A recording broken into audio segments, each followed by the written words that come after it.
Hey guys, tonight we're not sailing with pirates.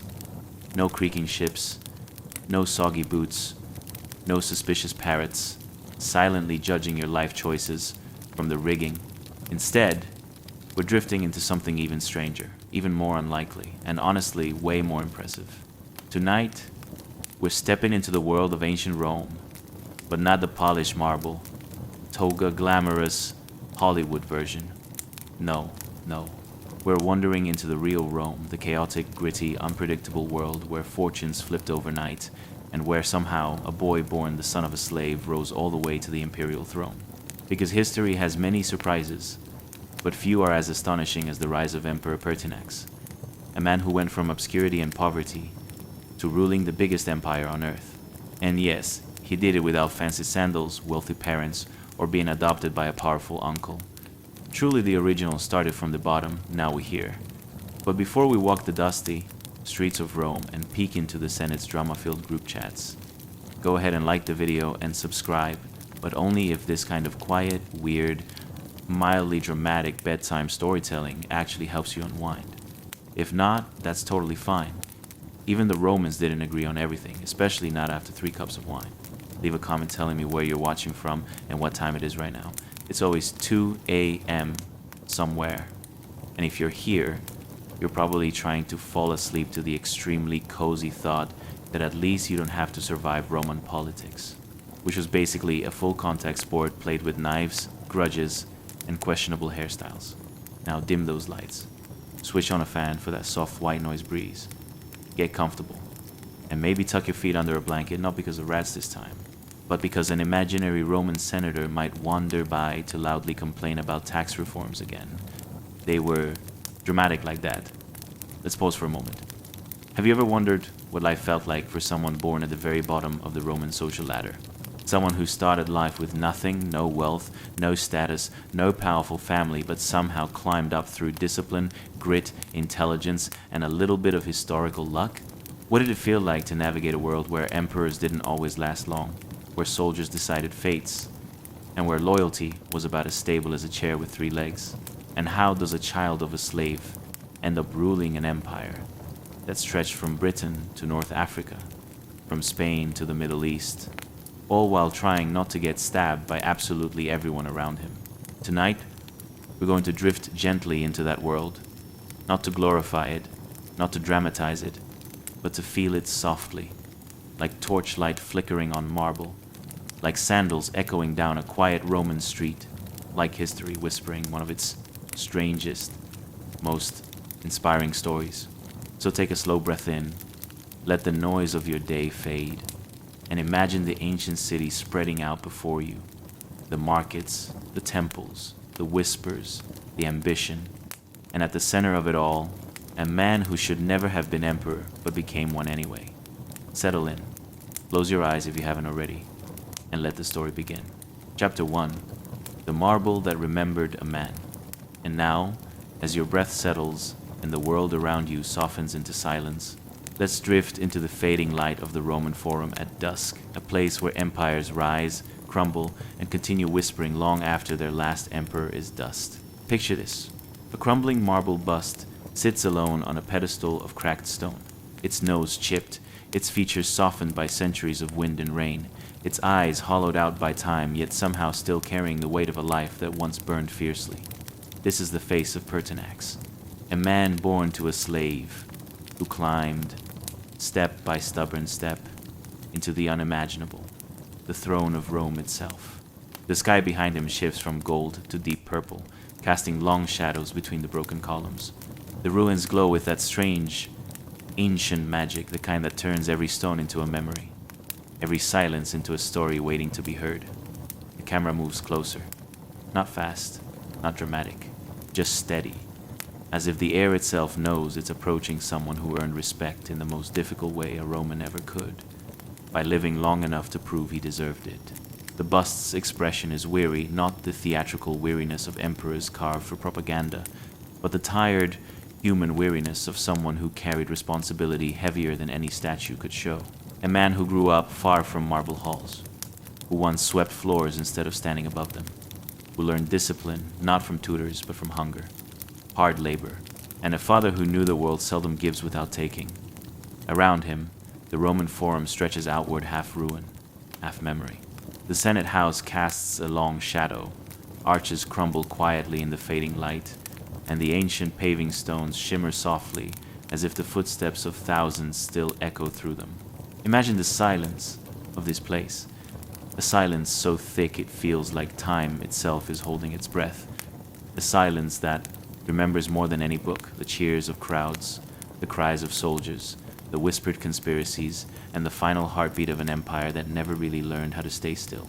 Now, picture Pertinax not as marble, but as flesh. A boy standing outside a villa where he wasn't allowed to enter. A teenager sweating beneath the sun as he trained, pushing past limits he didn't know he had. A young soldier rising through the ranks, not because he had connections, but because he survived every assignment that should have broken him. He didn't inherit power, he earned it. He didn't expect the throne. He was dragged to it, pushed by a desperate senate, a collapsing empire, and the ghosts of emperors who failed before him. The dusk deepens.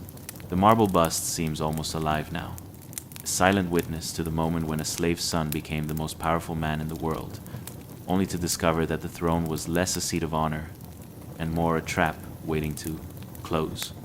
The wind shifts. You can almost hear Rome breathing a long, low, ancient exhale that carries both pride and exhaustion. It brushes past the statue, through the broken pillars, and across the empty courtyard where Pertinax once walked with the weight of a dying empire on his shoulders. And in this moment, in this quiet, twilight-filled corner of history, you understand him. A man born at the bottom, a man who climbed to the top, a man who ruled not with spectacle, but with discipline, not with fear, but with the impossible hope that Rome could still be saved. Tonight, the marble remembers him, and so do we. Let the dusk settle. Let the forum fade. Let Pertinax's weary gaze guide you deeper into the story. Asterisk, asterisk. Chapter 2. The flickering light of ambition. Asterisk, asterisk. In the dimly lit workshop of ancient Liguria, the smell of oil wafted gently through the air, mingling with the faint whiffs of hard work and desperation. You're dropped into this bustling space in the year 193 AD, a time when the Roman Empire felt like a particularly rambunctious child who just discovered sugar. Congratulations. You've just woken up to find yourself in a workshop that feels like the mismatch of a Renaissance painting and a thrift store after a particularly wild yard sale. Picture it. Pertinax, a bright-eyed lad with tousled hair and an expression that oscillates between bewilderment and determination. He's seated at a crude wooden bench more suited for a medieval game of guess what's stuck to it. The oil lamp flickers back and forth like your will to stay awake during a boring lecture about the different types of vine plants. And in the flickering light, you can see him studying books piled so precariously high they might qualify for a game of Jenga. If only Pertinax had a better library card. But here's a question for you. How does the son of a poor freed slave, toiling away in a workshop, evolve into an emperor? Do you think he had a motivational poster above his bench? Hang in there. You'll eventually overthrow the system. Or perhaps a fortune cookie that read, "Your future holds a throne. Don't forget the cushions." Life for young Pertinax wasn't exactly a leisurely stroll through the forum. Imagine using the wealth of knowledge in those books like part-time workout equipment, lifting them to gain wisdom and perhaps accidentally a few hernias. You could say the only thing heavier than those scrolls was the expectation of actually succeeding in a society that primarily recognized names like Julius and Augustus, not a lad whose claim to fame might have been how well he could make a clay cup without it collapsing, like his hopes of sleeping in tomorrow. Let's talk about the everyday wonders of Pertinax's life, shall we? He woke up every morning with the warmth of an oil lamp and the snores of his neighbors echoing like a serenade gone wrong. Breakfast? Forget about cappuccinos and croissants. It was probably some sort of porridge, lovingly known as the unspeakable sludge. Ever tried eating mush with a side of regret?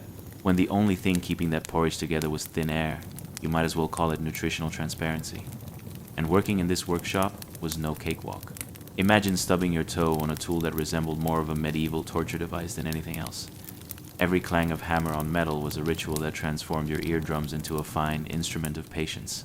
Each day, Pertinax dreamed not just of becoming a recognized scholar, but rather contented with the reality of ardently wishing he could go back in time and tell Roman craftsmen, "Look, we need better working conditions. Where's our nap space?" Because really, what goes better with grease and metal than a cozy snooze zone? Let's not ignore the locals. If there's one constant in history, it's the group of side characters with their own delightful absurdities. You've got the local merchant, who prices things like he's selling organ transplants, and the neighbor who insists on defining proximity more broadly with their own brand of eavesdropping. Picture this. They're all whispering about Pertinax behind his back like they're characters in a soap opera.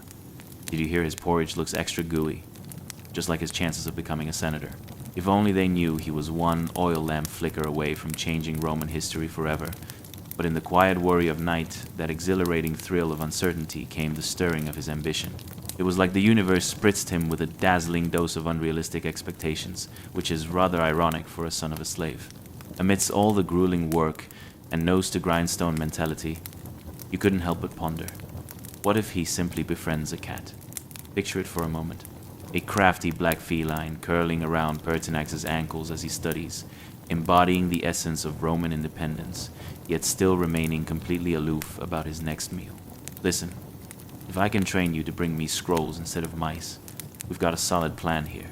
Navigating through life in tumultuous times, especially when you're one misstep away from a potential political coup, is no easy feat. Each day was like a chess game, except when you forgot your pieces at home and had to negotiate using random fetch items from the workshop. I see your wooden plank and raise you a copper nail. What a dramatic twist!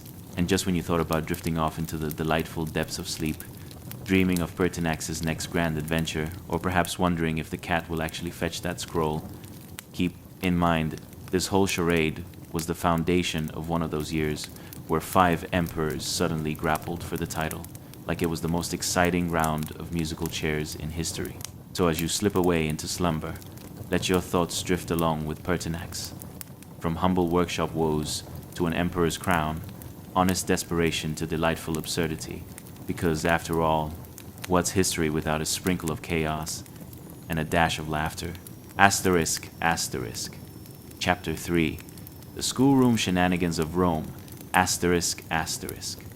Welcome to the marbled colonnades and chaotic charm of a Roman schoolroom in 193 AD. The air buzzes with the energetic clamor of youthful exuberance, like a cauldron of caffeinated bees. This isn't just any classroom. This is a veritable gladiatorial arena of enthusiastic rhetoric and literature, where students wrestle not with swords, but with scrolls. Imagine yourself stepping into this raucous chamber like entering a chaotic Roman marketplace, but with fewer stalls and more bickering. Rows of wooden desks are haphazardly scattered about, resembling the aftermath of a particularly intense game of musical chairs. Each desk is littered with scrolls that look like they've had a rough night out, ink stains, fraying edges, and maybe a few fragments from last week's heated debate about the merits of figs versus pomegranates. Spoiler, figs won, but only because no one could pronounce pomegranate after too many rounds of Christ. Grape juice. At the helm of this perplexing educational ship is Pertinax, your patient, Grammaticus, who bears a striking resemblance to someone captured mid-yawn. With hair that defies all logic and an expression that feels half asleep and half resigned to a life of chaos, he stands among the noise. He clutches a scroll, gesturing dramatically as if he were attempting to juggle the very ideas of Cicero and Virgil while simultaneously untangling some deep philosophical concept about why the local goats seem to regard everyone as their personal audience. And there you are, watching these little bundles of Roman energy, the inquisitive ones scribbling furiously, the ones who've practically fused with their desks, and the few, almost mythic figures who seem to be engaged in a contest of extraordinary indifference. One boy is absent-mindedly throwing a piece of wax tablet at his friend, while another is convinced the best way to capture Pertinax's attention is to audibly ponder what makes a good toga. Ah, the eternal mysteries of youth. Let's take a moment to appreciate the peculiar interactions unfolding around you. Over in the corner, a budding philosopher is earnestly debating the finer points of whether hot baths are preferable to a quick dip in the Tiber. You lean in closer, you could swear this kid believes he has uncovered the meaning of life through the marvels of plumbing. But what if, he shouts, the tub is just a clam's version of a gilded cage? Wisdom of the ages, folks. If only he knew how that clam was living in his own version of Roman luxury. Meanwhile, Pertinax, with the grace of someone balancing a platter of grape cakes in one hand while lecturing with the other, attempts to restore order. Now, class, as we dive into the concept of rhetoric, remember that the best words are like wine. They should be prized, savored, and occasionally spilled on your toga for dramatic effect. At this, an eruption of giggles sweeps through the room like a refreshing breeze, untamed laughter that could float a ship. But amidst all this chaos, there lies an odd solace, a familiar sensation of youthful ambition and dreams. Close your eyes for a moment and listen. Feel that energy? It's like a Roman fitness class, but instead of crunches, they're doing intellectual backflips with a side of creative mutiny. These students thrive in the ebb and flow of ideas, while also figuring out which scroll could serve as an impromptu pillow if the afternoon drags on a bit too long. Quite frankly, it's a marvel to witness a room full of potential emperors trying to stifle yawns while simultaneously orchestrating daydreams about their own future thrones. And yes, nothing says lively education like a classroom occupied by future power players trying to one-up each other's aspirations while clawing over the last fig. It's the kind of vibe that would make any modern-day teacher think, why wasn't I prepared for, if you think your work meetings are chaotic? Picture attempting to wrangle 5 fiercely ambitious youngsters in a time when the terms class clown and future dictator could easily be interchangeable. Let's not forget the unfortunate souls who sit quietly, eyeing the energetic wrangling with expressions that suggest they might be the world's least enthusiastic audience at the most overhyped circus. With each scriptural debate held just above the necklines of their tunics, they ponder the existential crisis surrounding the true essence of parchment versus wax tablet. If I use this scroll to doodle a burrito, is that art, or am I wasting my future parchment career? Philosophy takes many forms, dear listener. As students send scrolls flying across the room, a vivid reaction sparks the scent of disaster looms large. Ink splatters the air as one mischievous youth aims for a seatmate's curly hair like a modern-day artist flinging paint. And there you are, in the flurry of scrolls and laughter, wondering if youthful rebellion is simply a rite of passage that every generation has undertaken, from ancient Rome to the nearest coffee shop's seating arrangements. So, as you drift into the soothing oblivion of sleep, remember these moments under the Roman sun, a wild education where laughter and knowledge collide in a sensory delight akin to tasting gelato for the first time, drenching your senses in sweetness. Envision Pertinax juggling wisdom and mayhem with a conviction only the potential emperor of tomorrow can embrace. And in that delicious chaos, perhaps you'll find the comfort of ambition intertwined with youthful folly, the very stuff legends are made of. Asterisk, asterisk. Chapter 4, Pertinax and the Boundless Wonders of Roman Law. Asterisk, asterisk. Hey guys, welcome back. Tonight we embark on a journey that's more complex than figuring out how to operate a VHS player in a world dominated by streaming services. Grab your dream costumes, maybe a toga or a breastplate, and settle in, because we're diving deep into a delightful and mildly absurd chapter of Roman history. Now, as you prepare to nod off, let me ask you, have you ever pondered what it would be like to navigate legal bafflements without Google? Or picture this, a world where instead of filing taxes online, you had to deliver your scroll to a back room full of barter-happy bureaucrats who smell suspiciously of pickled fish? What about a gig that combines lawyering with managing a herd of sheep? Yes, Pertinax had quite the career before trading in his quill for a crown. Before we find out how this son of a slave ended up draped in imperial purple, let's dim the lights, turn up that fan for some dramatic breeze, and settle in. Imagine waking up in 193 AD. Congratulations. You've just opened your eyes to find yourself in ancient Rome, right in the middle of a legendarily turbulent year known as the Year of the Five Emperors. Now, that's a family reunion you won't be forgetting anytime soon. Let's take a moment to appreciate the wonders of the Roman legal system, shall we? Or as I like to call it, a comedy of errors in quill form. Picture yourself in a grand, leather-bound law book, feeling like an extra in a really dry courtroom drama. Its pages smell like old parchment, and as you flip through, you notice a quill pen resting confidently on a section about property rights. Ah, property rights, a topic so thrilling that it could put even the most ardent insomniac into a peaceful slumber. You'd think Rome, with all its impressive buildings and statues, would have a dazzling legal system to match. But instead, it often felt like trying to navigate a maze, constructed by that one friend who's always getting lost in IKEA. Law in Rome was akin to a chaotic improvisation performance. Everyone was winging it, but still somehow attempting to follow the script. Imagine attempting to soothe an audience comprised of toga-wearing senators while explaining why the neighbor's goat had moved onto your property like it was auditioning for a role in a new Greek tragedy. Pertinax, our law student extraordinaire, was there, in the thick of it. Straddling the realms of law and absurdity, he gave new meaning to the ancient adage, justice delayed is justice denied.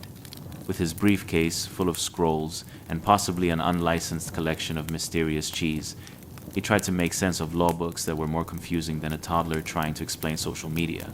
Whenever he'd stand before a jury, a motley crew of toga-clad citizens, he must have felt like he was corralled into a circus ring. Ladies and gentlemen, I present to you today's 8th case. He might announce. Cue the circus music and the inevitable audience gasp. This is a melodramatic tale of lost cucumbers and disputed property lines. Now, in an era when due process sounds more like a recommendation for a Mediterranean diet than a series of legal proceedings, Pertinax had to navigate both his clients' tempers and their equally feisty goats. Did you know there were more goats per capita in Rome than lawyers in today's society?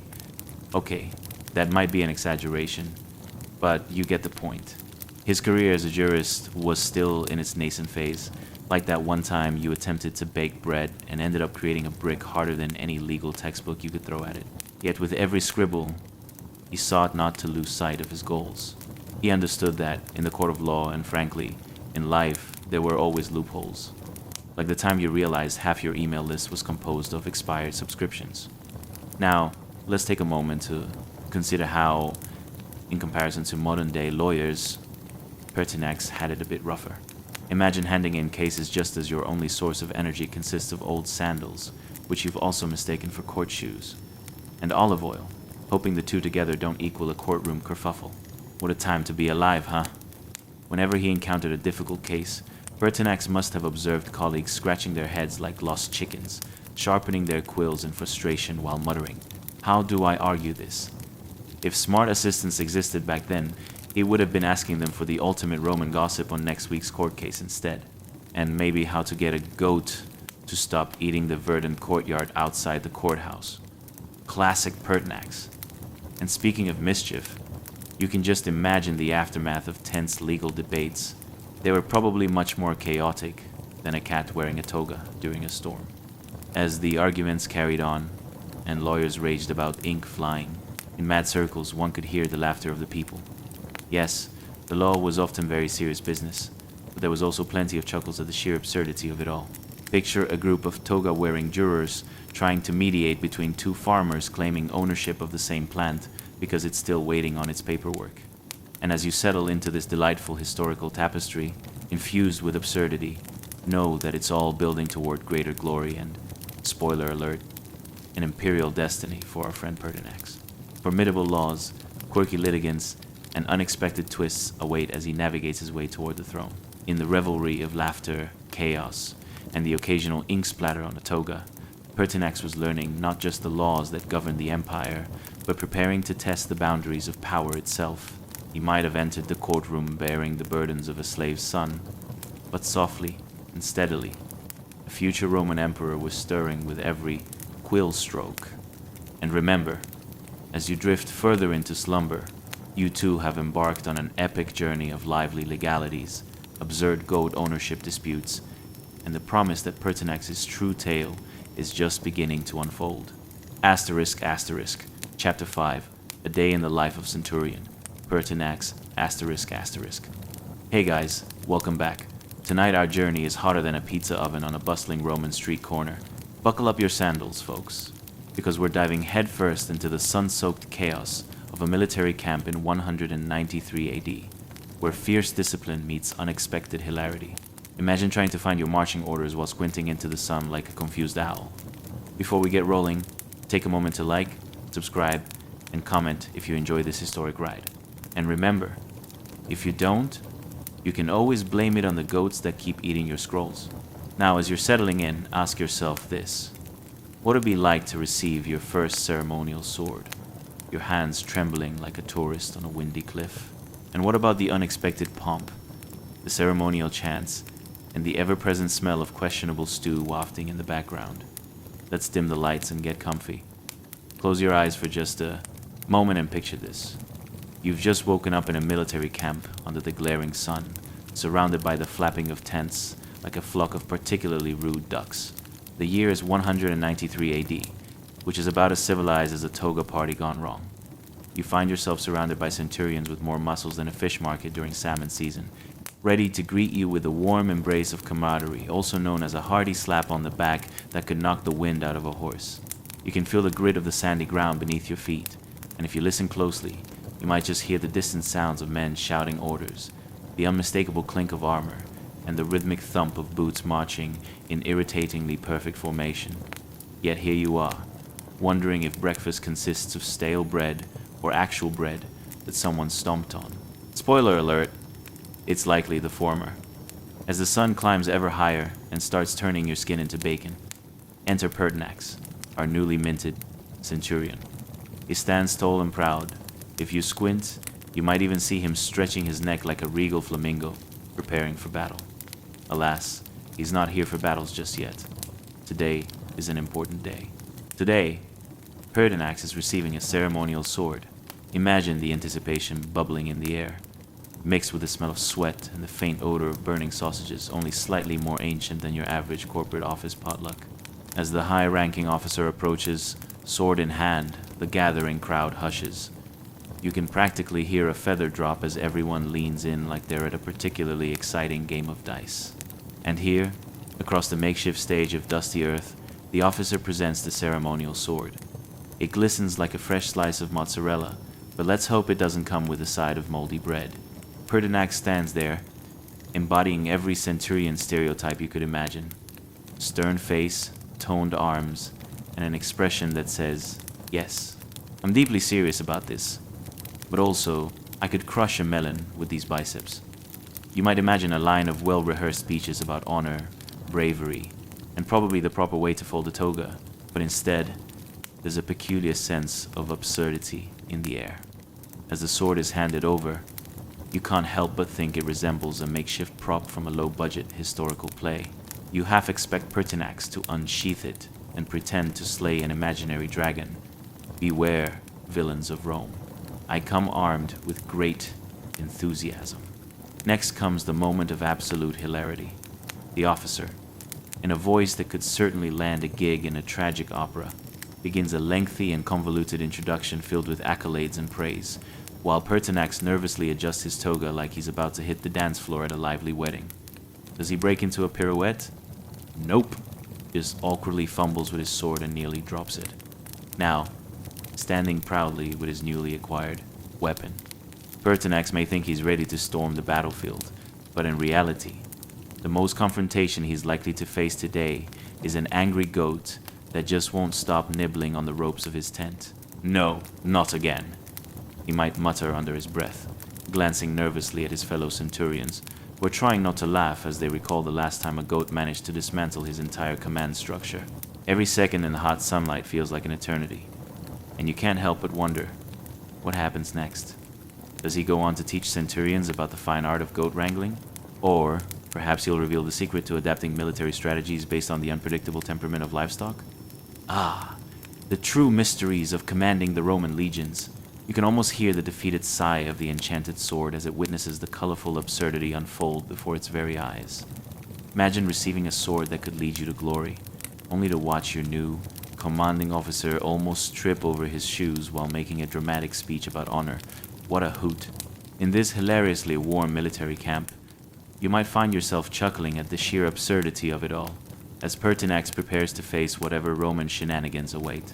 Somewhere in the distance, another centurion is trying to divvy up provisions while having a heated debate with a chicken, a real comedy of errors in the making. And as you drift off into a gentle slumber, remember this. Sometimes history really is more absurd than we could ever imagine, and there's a comforting humor in the chaos. Sleep tight, dear friends, and may your dreams be laced with the amusing mischief of centurions and their ever-present goat troubles. Asterisk, asterisk. Chapter 6. Snow and spectacles at the Danube frontier. Asterisk, asterisk. Hey guys, welcome back. Tonight, We're taking a frosty stroll through the snow-dusted camps near the Danube, where the air is icier than your favorite blade of steel at a blacksmith's convention. Trust me, folks, this historical journey is about as chill as a polar bear in a hot tub. Seriously, if you can manage to stay awake through the delightful absurdities of history that lie ahead, you deserve a medal. Preferably one that's made of something more valuable than tin. Because let's be real, tin medals don't exactly scream, "I'm a winner." Before we slip and skid our way to ancient history, take a moment to like, subscribe, and comment, only if you find our icy escapades mildly hilarious. If not, you can always pin it on that poorly cooked breakfast burrito you had this morning. As you cozy up, allow your mind to roam. What would you do in the midst of a battle-hardened legion poised against a backdrop of shiny helmets and possibly questionable decisions? Ever wonder how those centurions managed to look so serious while their sandals squished through mud like a long-forgotten piece of ancient pizza? Let's dim the lights, crank the heater, or your imagination, we're not picky, and settle into the scene. Picture this. You've just awakened from a slumber that felt longer than a Roman general's speech about the wonders of aqueducts. Congratulations. You've just found yourself on the Danube frontier in 193 AD, surrounded by a gaggle of grumpy soldiers clad in armor and noise, with more clanking than a poorly oiled gate in a medieval haunted house. The sky above is gray, brooding, and perfectly attuned to your current mood, because who doesn't love a good snow day in enemy territory? The camp is a beehive of activity, with centurions marching around like they own the place. Spoiler alert, they kind of do. The scent of damp wool mingles with burning wood, and somewhere off in the distance, you can hear the disgruntled bleating of a goat who clearly didn't get the memo that today might not be a food decorating competition. Let's take stock of your surroundings, shall we? The ground is crunchy beneath your feet, more like a snow globe that's been kicked over than a military fortress. Feel that? That's the thrill of slipping and sliding, wondering if your survival hinges on the competence of everyone around you, including the goats. Just hope they can't organize a coup. Now, enter our protagonist, Centurion Pertinax. He's strutting like a rooster on a mission to earn the respect of his fellow soldiers while trying not to trip over the errant leg of a tent and land face first into an unfortunate pile of rations. Imagine him standing tall, his armor glinting in the weak winter sunlight.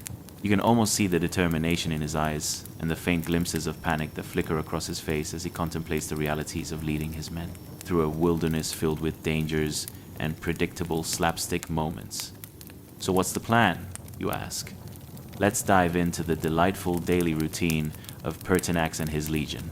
It's not all blood and glory. There's a fair share of ridiculousness too. First, let's talk about breakfast, aka the most important meal of the day. Unless it consists of cold porridge and amusingly stale bread. You can almost hear someone bellow, "Who forgot the honey?" as they scrape their bowls clean with a look of defeat. As Pertinax attempts to muster his men for action, the air is punctuated by the sound of men affectionately arguing over the direction of their morning exercises. Imagine them puffing and grunting like a prehistoric wrestling match. Don't forget to stretch, Lucius. Stretch. I can barely feel my toes. It's a comedy of errors, as someone tries to show off their bicep bonanza, only to accidentally knock over a barrel of pickled fish. Why, yes, we meant to engage in some olfactory warfare, my friends. Just as things seem to be going wrong on a variety of fronts, as is the norm for a century in ancient Rome, a snowflake flutters down from the sky, landing dully in the middle of their chaotic camp. Surprisingly undeterred, Pertinax proposes a day of training, as though he thinks he's in an action film and not a calamity waiting to happen. "Let's march off to battle," he declares, only to trip over his own shield. Yes, it's a glorious moment that's been immortalized only in his fellow soldiers' collective memories, as the day Pertinax knelt before his sandwich. As the snow crunches beneath their feet, the novellas of history contend that the soldiers marched with more poise than purpose as they awkwardly tried to coordinate their footfalls in the slippery mess. Add to the mix a farmer's confused goose that decided to join the squad, honking with glee as it chased after Pertinax. Suddenly, our centurion's combat drill has turned into a slapstick comedy routine, with him dodging honks and flailing arms like an extra from a far too ambitious silent film. Before you close your eyes, remember life as a legionary wasn't merely about war. It was also about livestock that could accidentally sabotage your best laid plans. comical mishaps that brought knee-slapping laughter and the joy of shared camaraderie, even when your teammate might just be a goat. So, as you drift off into slumber, let these images carry you into a dream filled with wanted misadventures and maybe even a historical goat or two. Sleep well, dear friends. Asterisk, asterisk. Chapter 7. Pertinax and the Supply Line Shenanigans. Asterisk, asterisk. Hey guys, welcome back. Tonight we embark on a journey so dry and dusty it would make even the Sahara jealous. Picture this, a vast, arid expanse somewhere in Syria, where our Star 1 young Pertinax is stretching his arms as he oversees the supply lines for the Roman legions in the east. Trust me, it's like watching a game of Tetris being played in real time, but with less falling blocks and more questionable decisions.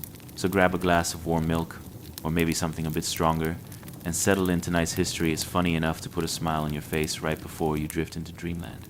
Now, before we dive into the delicious absurdity of history, don't forget to like, subscribe, and maybe comment about your favorite historical goof-up, only if you genuinely enjoy this, of course. If not, feel free to blame it on that dodgy taco you had last week as you dim the lights and cozy up under your favorite blanket.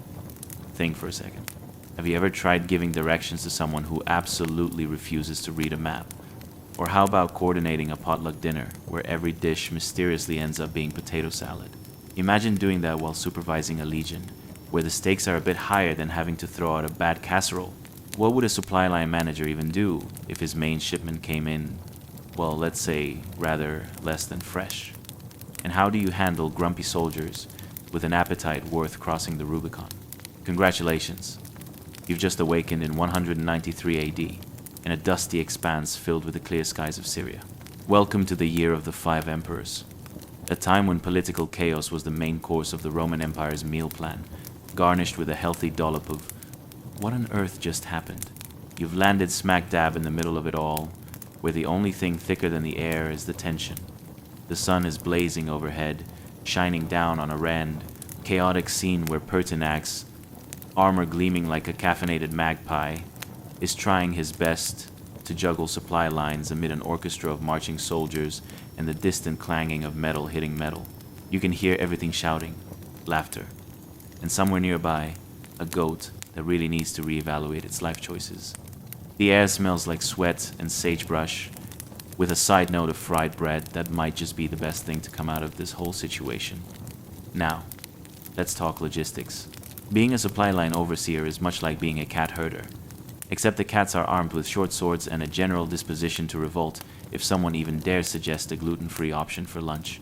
Pertinax has to ensure that food, weaponry, and last week's questionable leftovers get to the right people. Ever tried to get good service at a restaurant on a busy night? Multiply that confusion by a few hundred snappy soldiers and you're nearly there. Picture Pertinax, pacing back and forth, his hands animatedly waving like a conductor amidst a rather uncoordinated symphony. "General," one of his soldiers bellows, and you can practically feel a collective inhale of breath. The shipment of lentils is 3 days late. Now, in modern day terms, that's akin to discovering your favorite coffee shop ran out of beans right before a Monday morning meeting. Panic sets in, eyebrows furrow, and you can bet that more than a few grumpy faces will grace the mess tent if lunch is just air and disappointment. In a truly this is going to end badly moment, Pertinax decides that the best course of action is an impromptu motivational speech. Listen up, everyone. We can't let a little delay in lentils ruin our day. The men exchange glances, half amused and half prepared for the inevitable failure of this cheer. His hope hangs in the air like a piñata, vibrantly colored yet destined for a swift, chaotic demise. Now, as the sun rises higher, so does the temperature, and you notice an odd-looking caravan making its way toward the camp, moving slower than a snail, wearing a full suit of armor. Pertinax's eyes widen. Could it be? He whispers. Is hope blooming like spring flowers in the sterile landscape?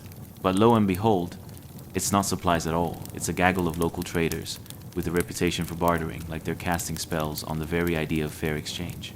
Soon the scene escalates into a dull flurry of flapping trade discussions trading lentils or flaming hot sauce, and stories about how they once fought a lion with nothing but a spoon.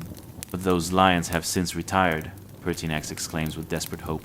completely unaware that he's painting an absurd picture for hungry soldiers. But what's this? A soldier victoriously strides up to the makeshift command post, an armload of bread from the local baker in his grasp.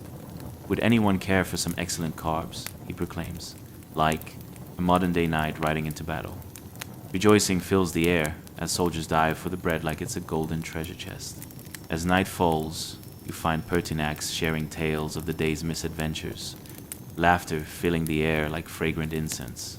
Sure, he may have felt like a circus ringmaster overseeing a flock of lost ducks at times, but he managed to keep the spirit alive.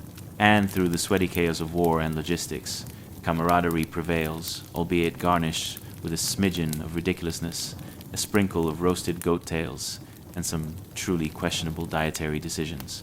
So as you slip deeper into sleep tonight, remember that even in the arid chaos of history, there's a comedy in every cold lentil and questionable trade negotiation, where the real victories are sometimes the friendships found and the stories shared. Sleep well, dear friends, and may your dreams be filled with the peculiarities of Pertinax and his adventurous band of ancient misfits. Asterisk, asterisk, Chapter 8. Pertinax and the Roman Rooftop Rumble, asterisk, asterisk. Hey guys, welcome back to another cozy corner of the history universe, where we delve into tales so unexpectedly entertaining they could give your favorite sitcom a run for its money. Tonight, we find ourselves facing some history that's more chaotic than a toddler's birthday party featuring a bouncy castle next to a petting zoo.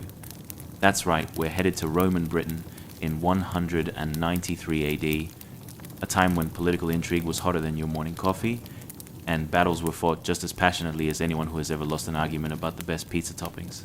Before we dive headfirst into this delightful mess of history, don't forget to sprinkle some support by liking, subscribing, and dropping a comment about your favorite historical faux pas, or even your most recent battle with your Wi-Fi. Because, ancient soldiers had it easy. They never had to deal with buffering during the latest season of their favorite show. Now, if you're all comfy and the lights are dimmed just right, maybe grab a blanket that's cozier than a hug from a well-fed bear. Let's consider a few things. Have you ever found yourself in a situation where chaos is swirling around you like confetti in a windstorm? Like that moment when you're trying to assemble IKEA furniture and suddenly discover there are 5 pieces left over that you're certain weren't in the box? Or perhaps when you're hosting a dinner party and halfway through cooking, you realize the only thing left in your fridge is a half-eaten pickle jar and 2 questionable eggs? Congratulations, you've just woken up in 193 AD, right alongside our pal Pertinax. The year is officially celebrated as the Year of the 5 Emperors. Yes, sirree, it's about as stable as a Jenga tower up against a marching band. The only thing standing taller than the political backstabbing is the actual wall itself, Hadrian's Wall. That is where you can hear the clanging of swords and the smell of something that decidedly smells less savory than wine. As you immerse yourself in this strange new world, the scene around you unfolds like a dramatic play gone hilariously awry.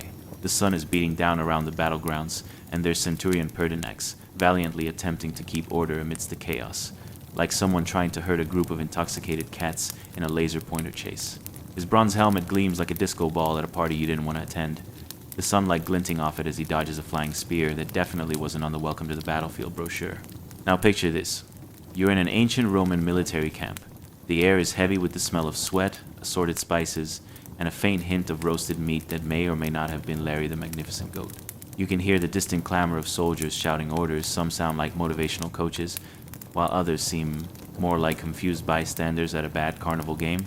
Pertinax stands firm, his posture reminding you of that friend who insists on conquering every board game, but inevitably ends up flipping the table out of rage, though usually table flipping leads to less swordplay. He's rallying the troops with a speech about fighting for Rome, glory, and yes, you guessed it, lentils. Behold, he declares dramatically, let us fight for honor, and a rather delectable stew that better not have gone cold. The soldiers, slightly bemused but also somewhat energizingly motivated, can't help but chuckle. The idea of fighting for a piping bowl of lentil stew while dodging chaos is oddly relatable. It's kind of like trying to grab the last slice of pizza at a party while simultaneously avoiding eye contact with that one person who always slides up next to you with cringe-worthy small talk. But the tension rises like a poorly baked souffle when word reaches Pertinax that rebels are on the move. Cue the ominous music, although it's probably just someone in the back playing an ancient lyre way off key. The atmosphere hangs heavy, and you can practically taste the anxiety in the air like an overly salty soup you just can't put down. In the midst of this chaos, as swords clash and armor rattles, Pertinax suddenly has a flash of brilliance, a plan so complex that even a modern-day committee meeting might raise an eyebrow or two. He gathers his men and announces, "Let's distract them with pointers on ancient Roman feng shui. They'll never see us coming." His troops exchange incredulous glances that translate broadly to, "Is he serious right now?" Before you know it, Pertinax's soldiers have formed a quirky welcome committee, placing their shields strategically to create a pathway for their feng shui demonstration. Battle tactics are whipped out like desperate parents at a "my kid can win a trophy" contest, but all the enemy sees is this bizarre display of Roman soldiers tossing their shields in a circular pattern. Pertinax is smiling like he just found an extra slice of cake hidden behind the vegetables. Amidst the confounding antics, you can't help but be amused as this tumultuous day unfolds. Distraction tactics are almost like trying to convince your cat to wear a tiny cowboy hat. It just raises a lot of eyebrows and some bemused laughter. In the end, the battle arrives as chaotic and unpredictable as a dog wading into a kiddie pool filled with spaghetti. As the day closes and the sun begins to dip behind the hills, you find Pertinax enjoying the unexpected camaraderie and laughter that somehow emerge from the chaos of battle. He realizes it's less about swords and more about the bonds forged in the heat of absurdity.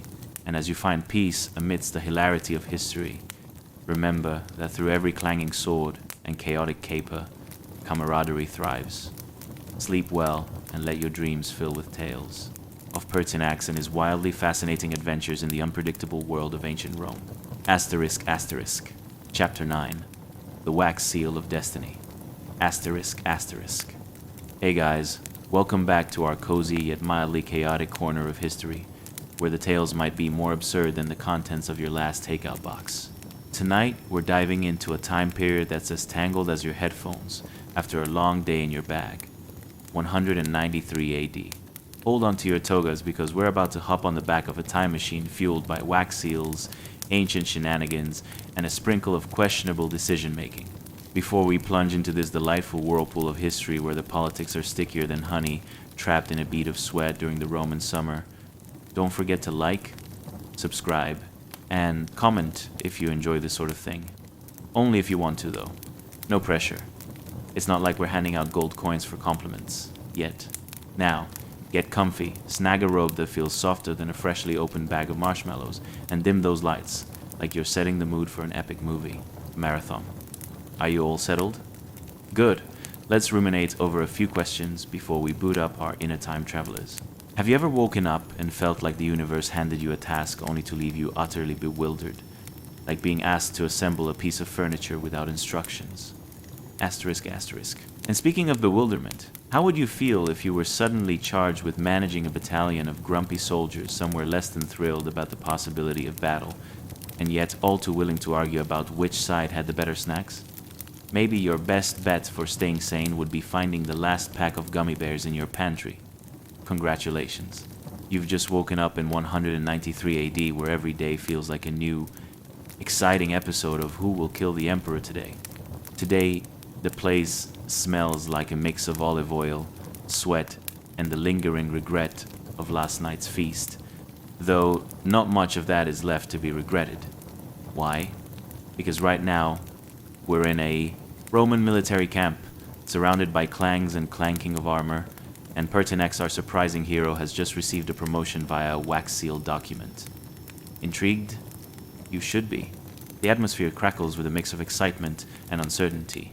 Soldiers rush around like lost puppies, while you stand there, bathed in the golden glow of the sun, questioning why in the world you wore your best sandals to what is essentially a battlefield, as Pertinax, adorned in his golden laurels, requests silence with the poise of a toddler attempting to grab the attention of their parents during a family gathering. You can't help but think how chaotic this all is. The air is thick with camaraderie, spicy, like that jerk chicken at your cousin's wedding, and yet oddly reminiscent of your last attempt at cooking something significant. Imagine this scene.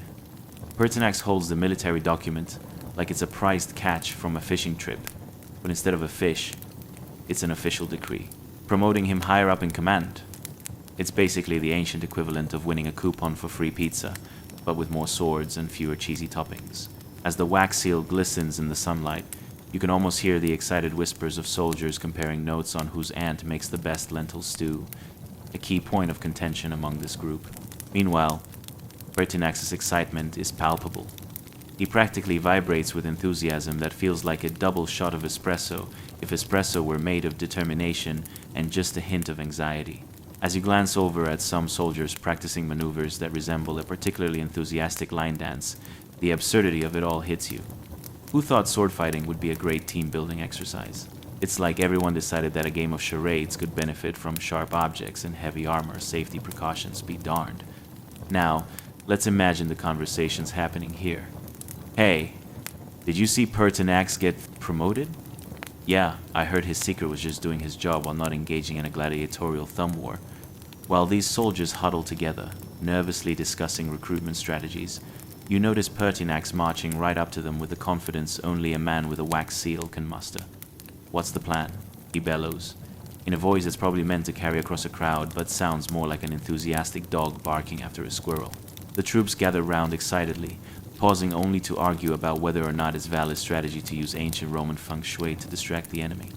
You can only chuckle at this nonsense. Why tackle an army when you can suggest they rearrange their tents for better energy? It's like they're at a wannabe military retreat mixed with a holistic wellness workshop. As the day unfolds and the chaos grows, you can't help but wonder about Pertinax's plans. What he doesn't realize is that he's not just managing an army, he's trying to herd cats on a roller coaster. In the grand scheme of Roman politics, it's not just about rising through the ranks. It's about surviving the ridiculousness and absurdity that comes with the title. Through all the ruckus, laughter, and silliness, one can find solace in the idea that even amid swords and battle, the genuine bonds formed by ridiculous plans and shared camaraderie shine through without fail. As night closes in and the rumbles fade into a calm stillness, let yourself snuggle deeper into the familiarity of this historical chaos, gently lulling you into the world of dreams where Pertinax actually manages to pull off an inappropriate dance-off in the name of glory. Sleep deeply, and may your dreams be filled with wax seals and mildly absurd occurrences just like this. Asterisk, asterisk, Chapter 10. The Marble Maze of Politics. Asterisk, asterisk. Hey guys, welcome back to our delightfully chaotic exploration of history's more peculiar incidents, where even the stories of emperors can feel like your neighbor's backyard barbecue, overcooked and slightly contentious. Tonight, we'll be swirling through the marble halls of ancient Rome in 193 AD, a year that made family reunions feel like day trips to the DMV. Picture it, a Senate House alive with passionate debates and more back and forth than a game of ping pong with someone who's just learned the rules. But before we dive into the chaotic miasma of senators in high fashion clad in togas wider than your uncle's favorite Sunday shirt, let me ask, have you ever found yourself in a meeting so pointless that staring at the ceiling felt like a great escape plan? Or maybe you've helplessly watched as discussions escalated over whether pineapple belongs on pizza, or in this case, who should be the next Roman emperor. If only they understood that reaching consensus is like herding cats wearing togas, right?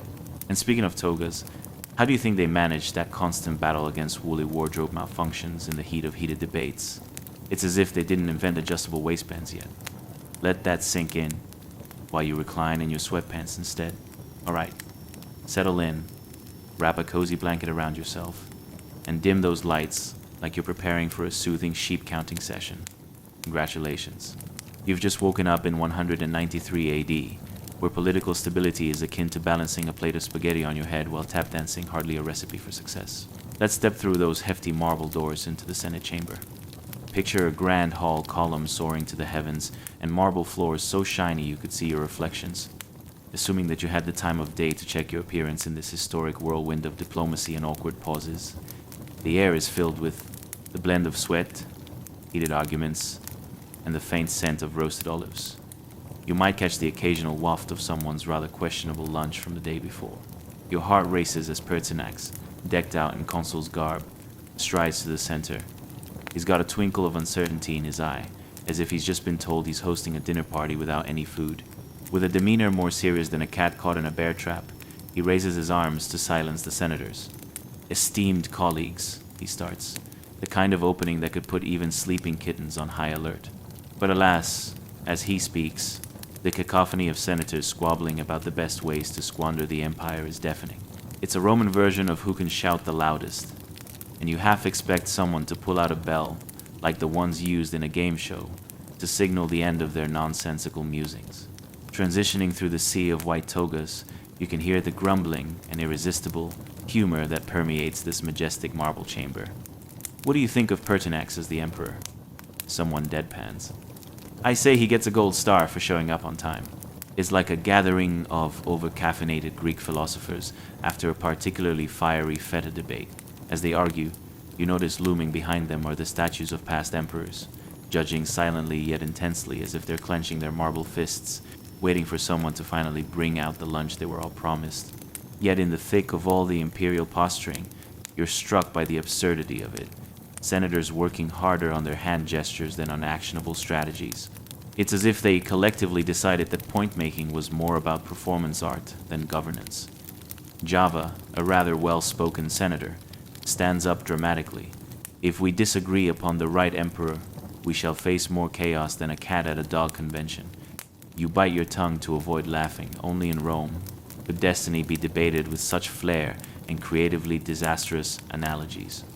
In that moment, Pertinax battles through the madness of swirling togas and roaring senators. He stands firm. You can almost hear a collective heartbeat of the election process, like a slow drum roll leading to the grand announcement of whoever wins the title of who will simultaneously break the empire and fix it. And then it happens.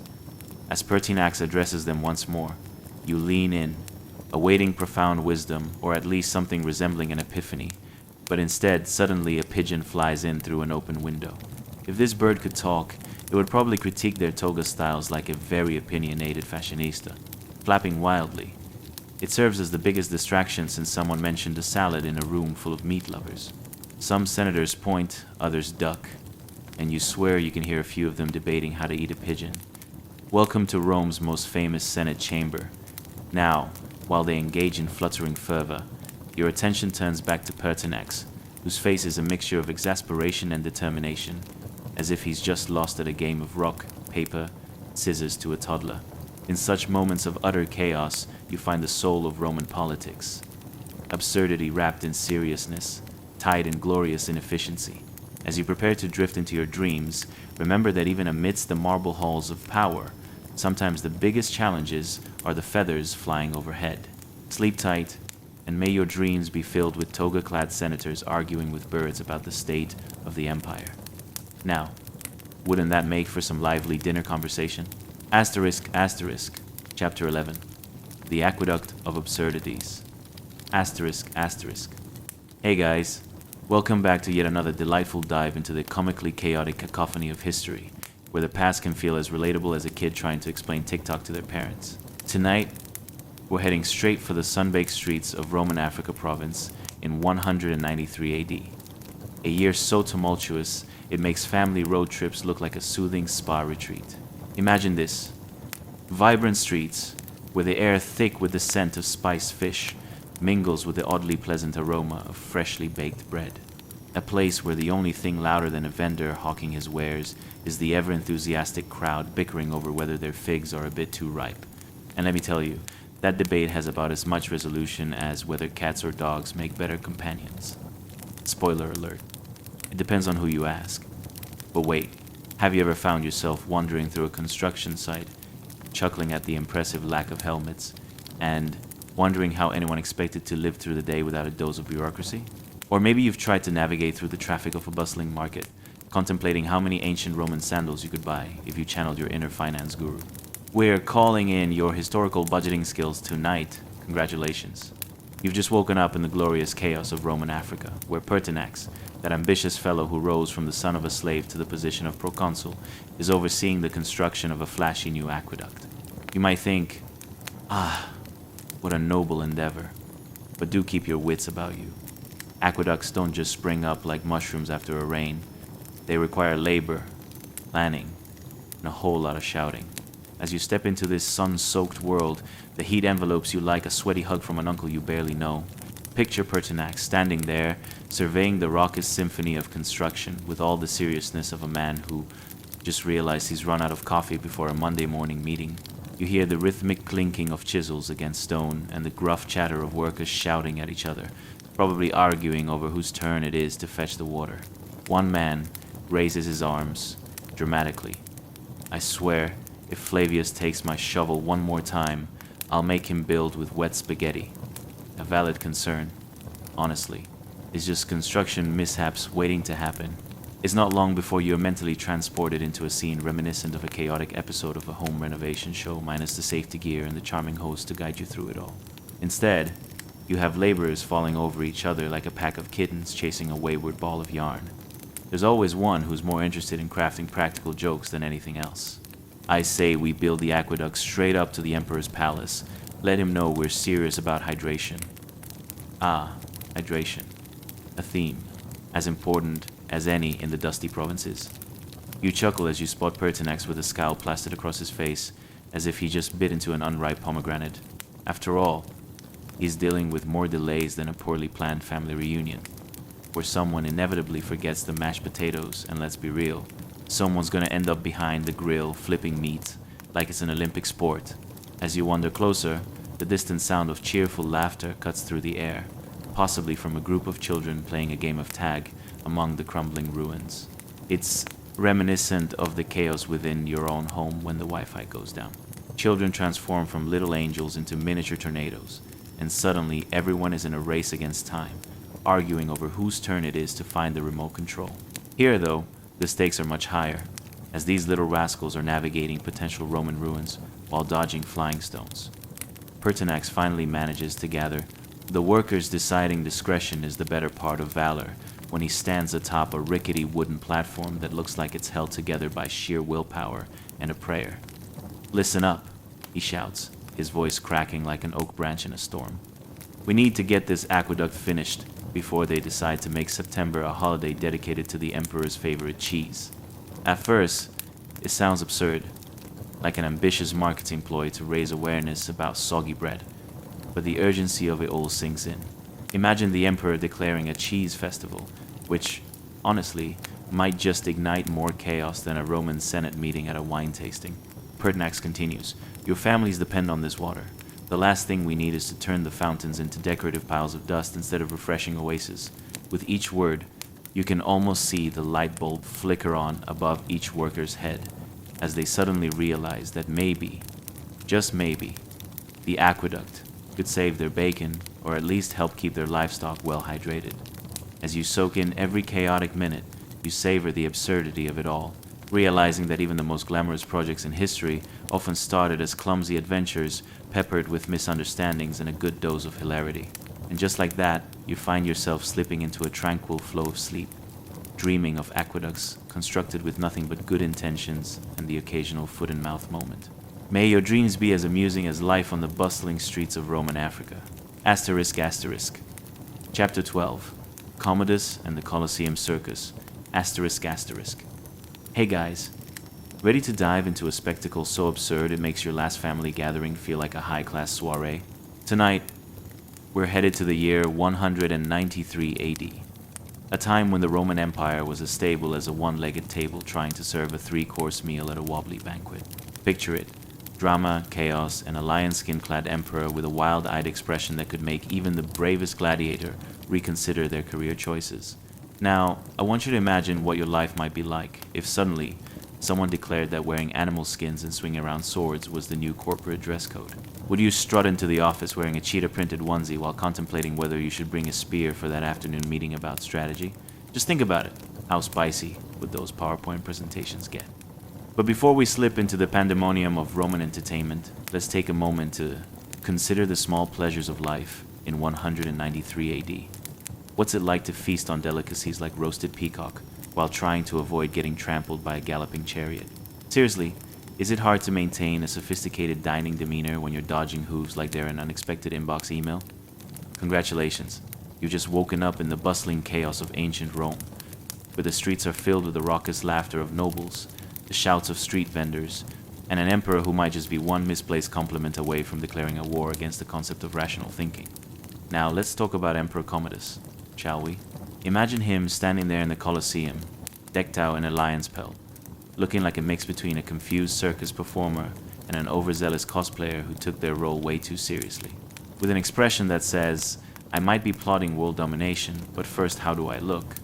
He embodies the essence of tyrannical flair with a touch of theatricality. The people view him in awe and horror, much like watching a three-legged cat try to conquer the Everest of your backyard fence.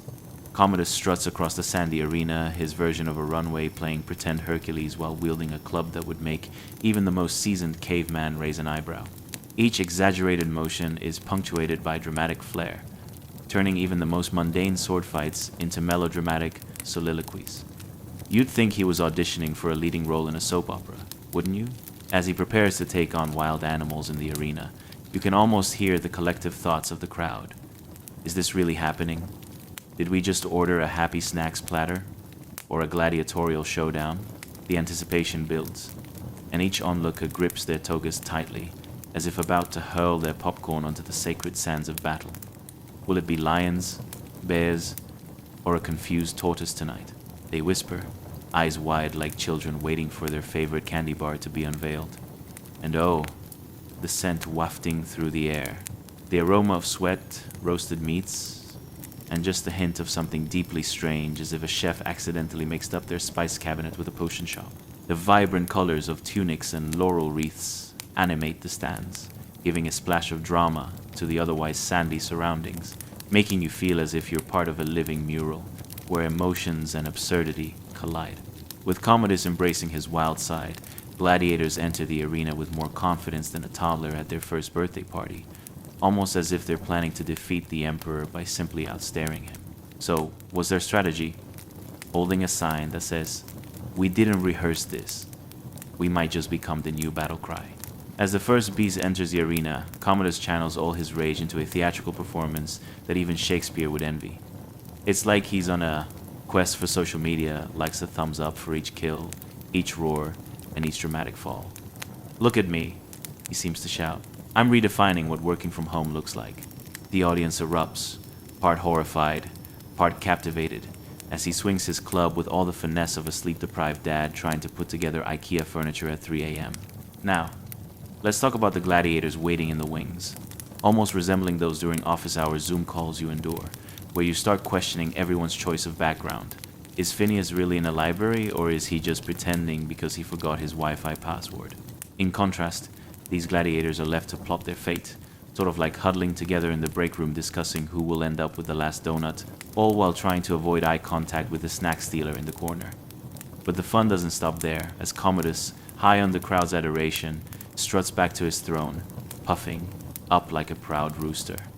With a grand flourish, he declares, "Let's do this again. Who's in favor of next week's competition of the comically confused?"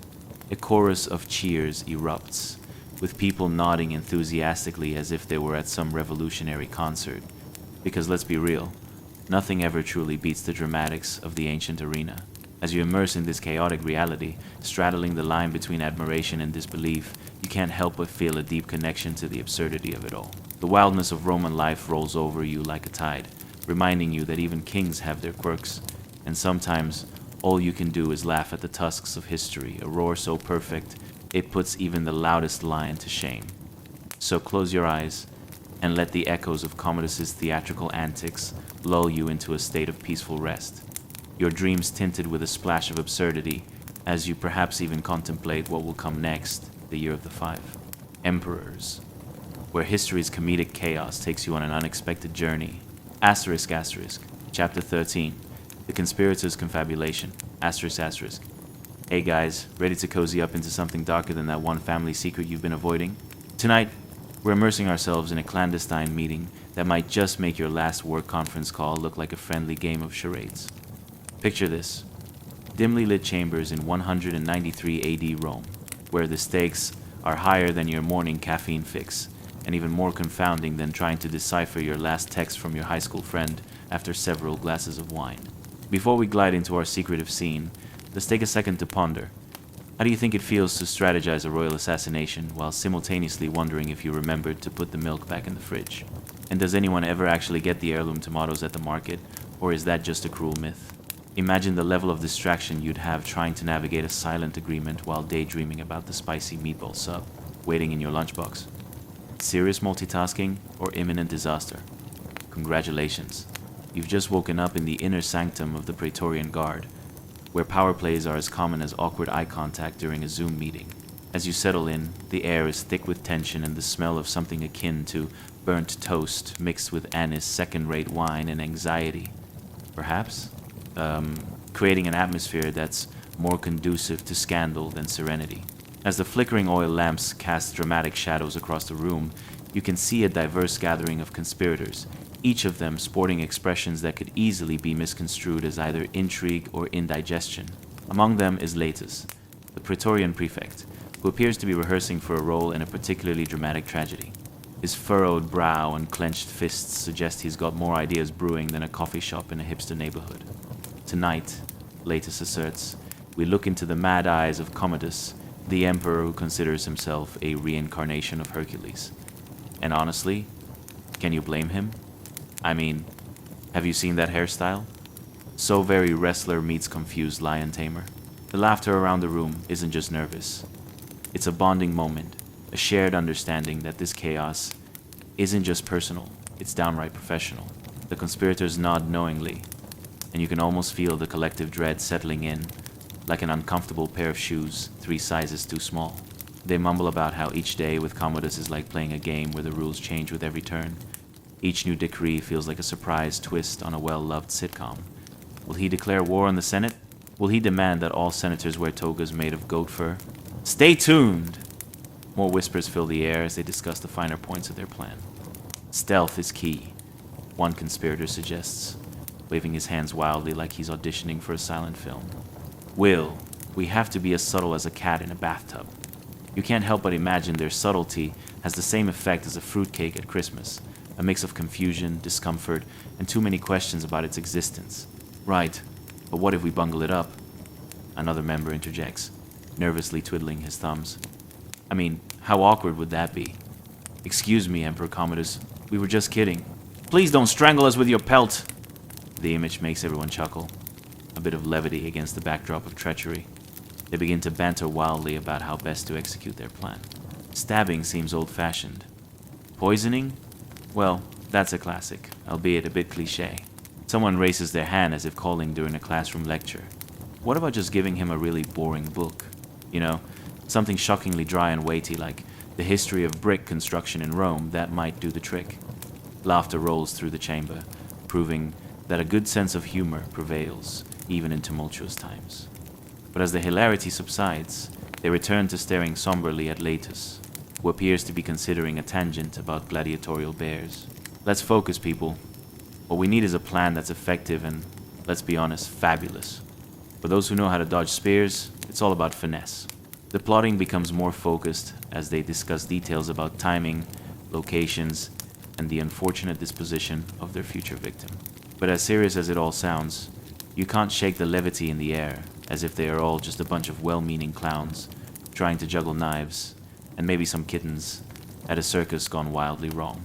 Eventually, they settle on a beautifully morbid plan involving an alibi that's more convoluted than your favorite series finale.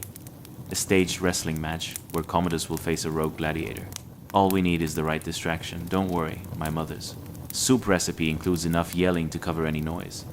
With a final conspiratorial nod, they clarify the plan, and the tension begins to lift like mist from the Tiber. As they disperse, you find your mind racing with the absurdity of it all. In this chaotic world of mischief and mayhem, you can't help but marvel. Perhaps ambition and lunacy have never been so closely related like a cat wearing sunglasses.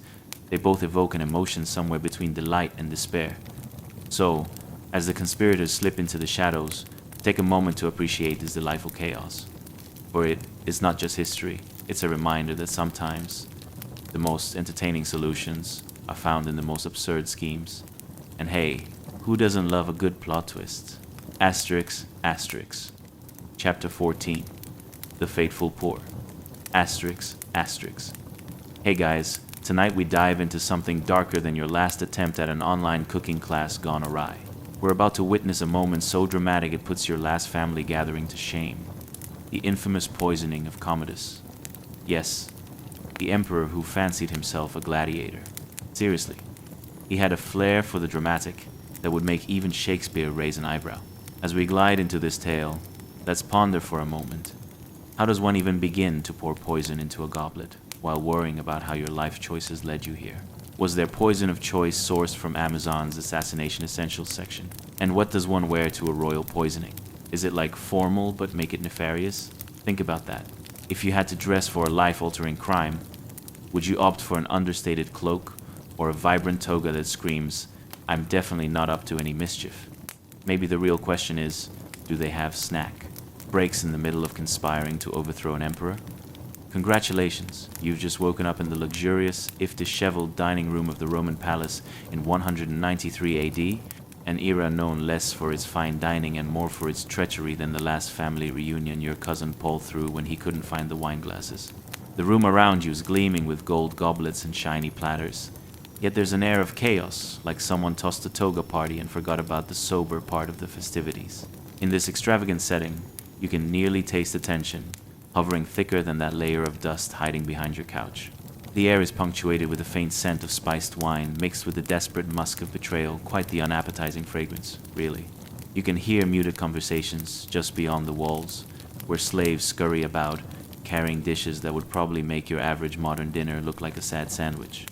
As you settle in, your attention drifts to the central figure of our story, a slave with a steady hand, standing with purpose at the dining table. He expertly pours a dark, viscous liquid from a tiny bottle, something that could just as easily be a potion or the world's fanciest espresso. The goblet glitters under flickering candlelight, almost too beautiful for its terrible fate. You can feel a sense of anticipation in your bones, like waiting for that final season of your favorite show to drop after a year of speculation. Let's talk about the dynamics of dinner parties in ancient Rome, shall we? It's usually the creme de la creme of social gatherings, layers of deceit, and, apparently, layers of exquisite food. Ever tried to host a dinner with relatives while secretly plotting to eliminate the guest of honor? You'd think it'd be easier to avoid the whole fiasco with just a simple, let's skip dessert. But here, amid marble columns and painted ceilings, the stakes are as high as your cholesterol levels after last Thanksgiving. The slave, let's call him Lucius for the sake of storytelling, pauses for a brief moment, contemplating his next move. What sort of inner dialogue do you think he's having? Should I wipe the rim of the goblet? Perhaps he prefers a heavy pour? Oh, what if this is the vintage he absolutely detests? You can almost hear him mentally flipping through the etiquette handbook he surely never received. How to successfully poison a mad emperor without getting caught. It's like planning a surprise party, but instead of balloons, you're dealing with arsenic. And then it happens. Just as Lucius is about to make the ultimate pour, a crash resonates from the corner of the room. A large vase, probably a relic from the days when decorating involved a gallon of gold paint, tips over, sending shards flying like your hopes every time you try to assemble IKEA furniture without the instructions. You almost scream, but it's too late. The goblet is precariously poised, and all eyes are on Lucius, who suddenly looks like a deer caught in headlights if that deer were about to deliver a death sentence. The din of the dining room transforms into something akin to the sound of a kettle boiling. Nervous laughter ripples through the gathering, a group of individuals who'd probably sooner stab each other with forks than share a genuine moment. As whispers of, "Did you see that? And is it too late to change my order?" ripple through the group, Lucius knows this is his moment, an opportunity polished with the brilliance of a freshly cleaned discus. And just like that, he pours. The dark liquid swirls hypnotically inside the goblet, a venomous ballet completely undetectable to the casual observer. It's like watching a magician pull off an advanced trick, except instead of a rabbit, there's a slow creeping doom to impress everyone. The irony gnaws at your insides. Maybe now that you think about it, a really boring book might have sufficed, but alas, they chose flair over subtlety. As you observe this moral circus unfolding, a thought bubbles up in your mind. How on earth did we go from Roman emperors sipping poisoned wine to you trying to assemble a bookcase without losing your sanity? The grand tapestry of history is woven with threads of chaos, absurdity, and some good old-fashioned familial dysfunction. So here we are dining with conspirators and dreaming of poison. It's glorious. It's dreadful. And somewhere, hidden in all this tumult, is the undeniable truth that life be it in the time of Commodus or modern-day dinner parties, is often just a fateful pour away from extraordinary disaster. Now, as Lucius steps back, you hold your breath. Will Commodus drink from the goblet? Will he choke on a meatball instead? Stay tuned. Asterisk, asterisk. Chapter 15. A Midnight Chase in the Heart of Rome. Asterisk, asterisk. Hey guys. Tonight we find ourselves poised on the cusp of history like a cat on the edge of a suspiciously tall bookshelf. We're venturing into the midnight streets of ancient Rome, where conspirators are about to race around as if they're late for a very important toga-clad luncheon. Filter out the noise of your distressing day and prepare for tales more turbulent than your neighbor's DIY project gone wrong. Before we dive into the escapade, let's take a moment to ponder. Have you ever tried to sneak through a crowded space without someone stepping directly on your foot? Or how about gathering your friends for a late-night adventure without a single one of them forgetting their shoes? What was it like being a conspirator in 193 AD, racing to pull someone into an emperor's seat? Was it like playing musical chairs, but with a fatal twist? Now, imagine this quirky scenario. You've just woken up in the dimly lit streets of Rome on New Year's Day, 193 AD, right in the middle of a week of celebrations following the unceremonious exit of that temperamental gladiator, Commodus. The air is thick with the sweet scent of spice wine from the last remnants of the festivities, mingling with whispers of treachery. Are you feeling cozy yet? Good. The moon hangs low in the starry Roman sky, casting soft glows and eerie shadows that probably make you question whether that statue on the corner is actually a statue or just a very still man. Let's be real, having a statue come to life in 193 AD would definitely not help with the pasta dinner you were planning. And yet, here are our brave conspirators, clutching their scrolls as if they are clutching their last pastries from that overly dramatic bakery across the street. Their hoodie-cloaked figures dart across cobblestone alleys, reflecting a level of stealth that makes you wonder if they've all had secret ninja training, or perhaps just too much wine. Picture it. Men and women scuttling through the streets, tossing furtive glances as they nearly trip over their own togas. Was everyone in ancient Rome secretly trained in gymnastics? Because, when you think about it, trying to be sneaky in a garment designed for swishing and swirling sounds like a recipe for disaster. You can almost hear the fabric whispering, "Look at me. I'm here to make a grand exit. Watch me trip right now." As they hurry, you might wonder, wasn't anyone conscious of making a dramatic entrance? It's like planning a wedding with just a handful of questionable decorations, where the cake is nothing but breadcrumbs and one sad, melted candle. Most importantly, did they have a secret code or perhaps a group chat app that allowed them to plan this coup without it being a messy game of telephone? Hey guys, remember that time we tried to overthrow Commodus? Let's do that again. Amid this amusing chaos, a singular figure rises above the Res Pertinax, a man whose very name translates roughly to the resolute. Quite ironic, considering he's about to have the worst New Year's Day party ever. He's huddled near the forum, draped in a toga that's decidedly less glamorous than it was earlier.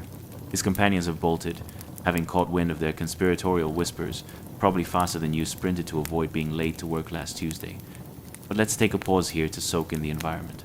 The streets are eerily quiet, save for the muffled sound of sandals against stone. There is a light breeze that carries the scent of freshly baked bread mixed with a hint of mischief, a combination that proves oddly alluring. Flare up someone's nostalgia about their own bread-baking disasters, and you'll quickly discover they'll almost wistfully recall a loaf that was both a weapon and a treat. As Pertinax clutches his robe tighter, you watch him perk up. Maybe he heard laughter echoing from a nearby tavern, or simply figured there'd be a chance he could sneak a bite of bread before the drama started. Isn't it funny how in times of tension, all we really want is a snack? No one can resist the siren call of carbs when chaos reigns supreme. Suddenly, a group of conspirators burst onto the scene. As surprising as realizing that low-cal snacks are still just fruit by the foot. They're hyper, frantically waving their arms like they just spotted an ambitious squirrel. Their leader, a wiry fellow with wild hair and an even wilder expression, approaches Pertinax, eyes wide with excitement. "You're our man. We need you. Commodus has left a vacuum of chaos, and it's time for change. Plus, it's a new year. I hear it's the perfect time to start fresh." What does that even mean?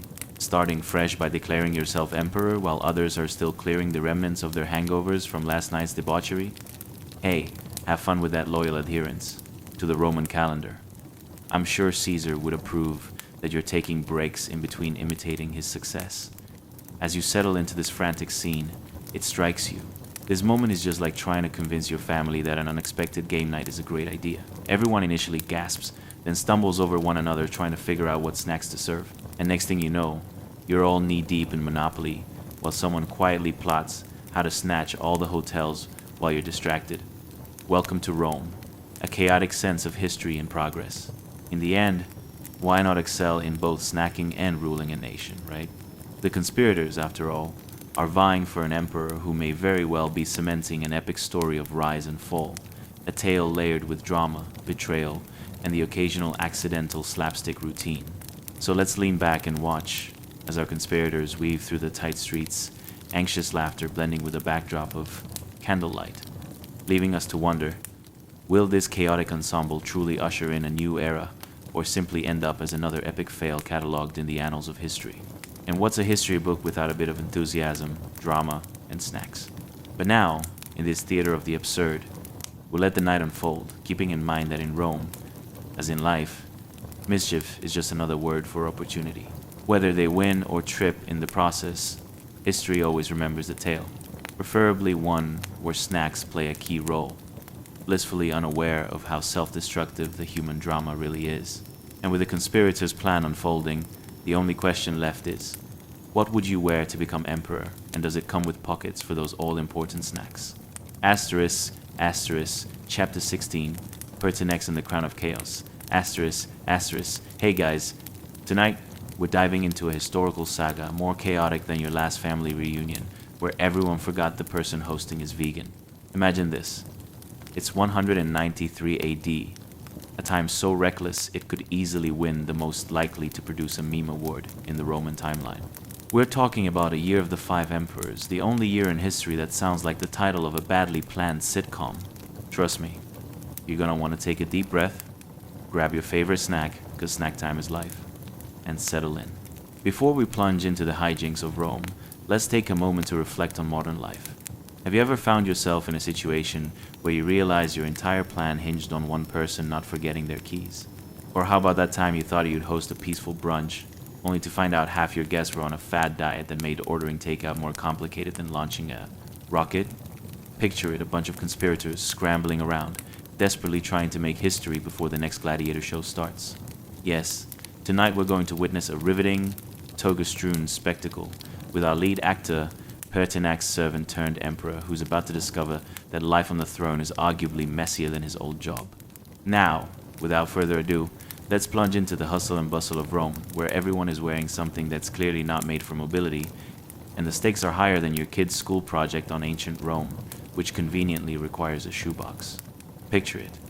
You've just stirred awake in a modest home in the heart of the city, and there's Pertinax, blinking like a confused owl. Yes, life in 193 AD is frankly absurd, but also thrilling, like a roller coaster built by the local handyman who's definitely had one too many. The air is thick with tension. Think of it as the aftermath of every office coffee machine. Fight, only with a lot more togas and fewer humans pretending to work. As Pertinax rubs the sleep from his eyes, you can't help but chuckle at how he finds himself in this bizarro predicament. One minute, you're daydreaming of a cozy evening by the fire, and the next, you're standing in a room filled with nervous conspirators, breathing down your neck as if someone just revealed that the Wi-Fi is down.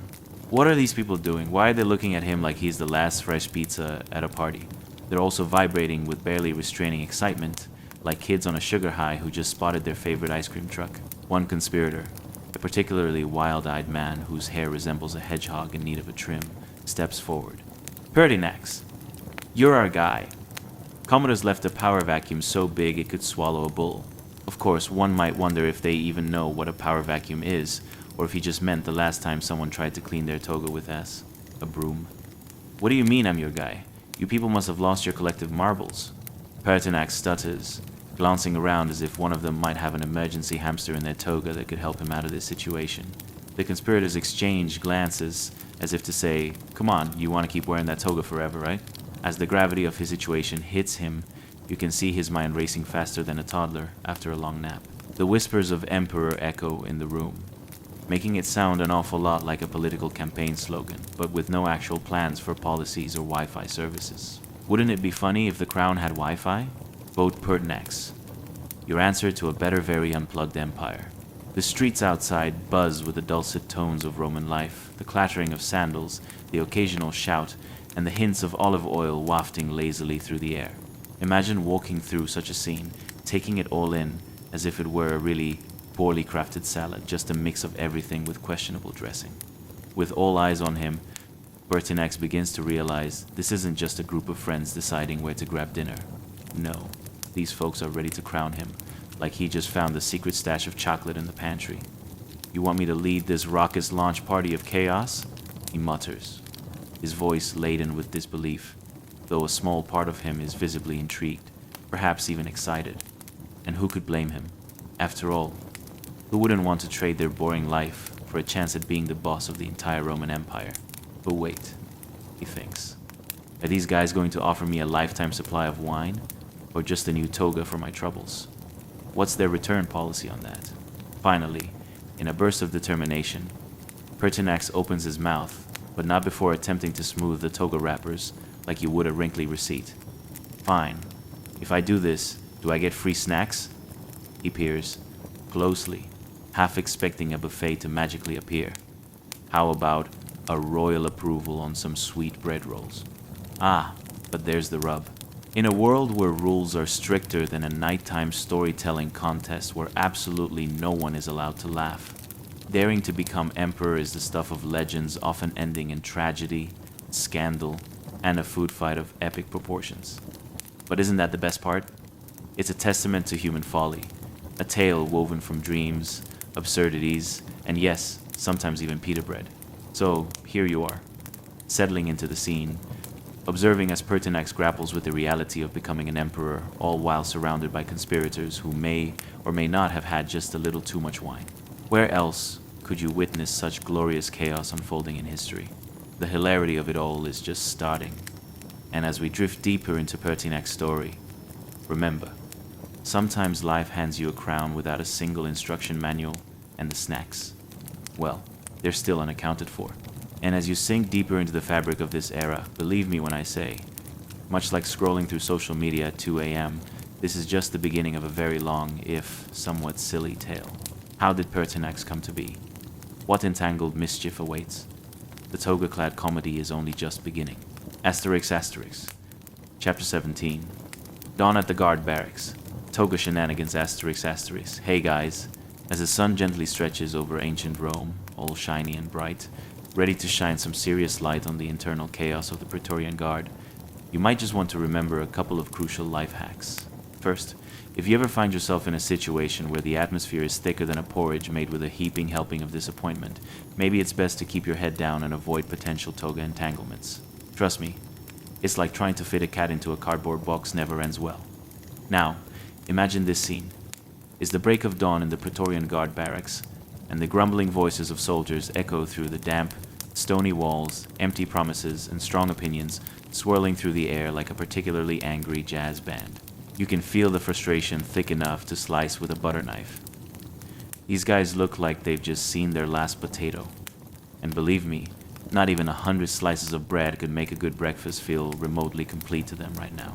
A soldier, let's call him Marcus, a name exceedingly common, but I digress, sits sulkily in a corner, fiddling with his helmet as if hoping it might magically transform into a fresh fruit basket.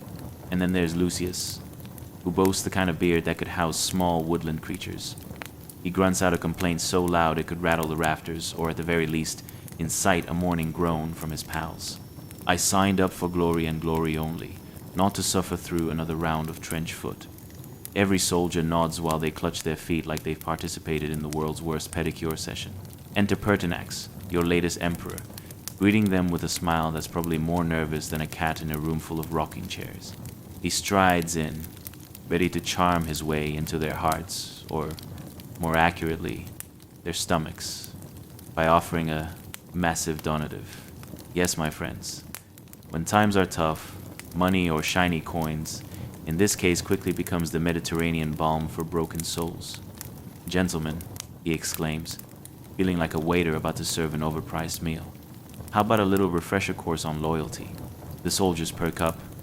Their eyes gleam like children spotting the last slice of cake at a birthday party. "Imagine, if you will," Pertinax continues, waving his arms dramatically, "a heavy purse of gold coin, a magnificent donative to ensure you remain loyal and, dare I say, harmonious. You'd think he was auditioning for a role in a toga-themed reality show, and honestly, he's not wrong. But hold on to your sandals, because it's not just gold coins on the table. No, this is much more precious than that."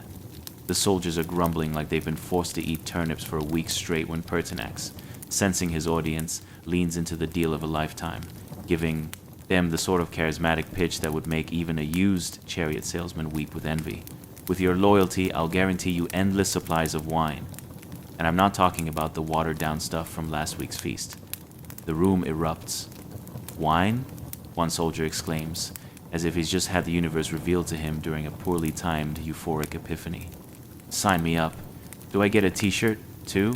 You can't help but chuckle, because really, isn't that just the essence of soldier life? Working for tangible rewards, and let's be honest, anyone who promises a steady wine supply is automatically better at public relations than some modern-day corporate moguls. Now, let's think about the absurdity here. Ever been in a meeting where the boss is pitching the latest ideas while all you can think about is how badly you need a snack? It's a universal truth. Soldiers, who are now part of this wonderfully chaotic empire, are no different. As Pertinax delivers his rousing speech, you imagine their inner dialogue. Gold, coins, and wine? I'll vote for that guy even if he promises to make pizza the official food of Rome. And can I get that written? So he continues, an emperor in training, weaving through his sales pitch like a parent trying to convince their kid broccoli is a superfood. With your loyalty, I can guarantee the roads will be safe for travel. No more bandits stealing your sandals. I mean, come on. Who wants to stroll around barefoot in Rome? The soldiers murmur in agreement, imagining the pain of stubbed toes and the indignity of running around with no foot friends to speak of. Pertinax's vibrant imagery pulls on their imaginations like an overzealous bard spinning tales at a tavern.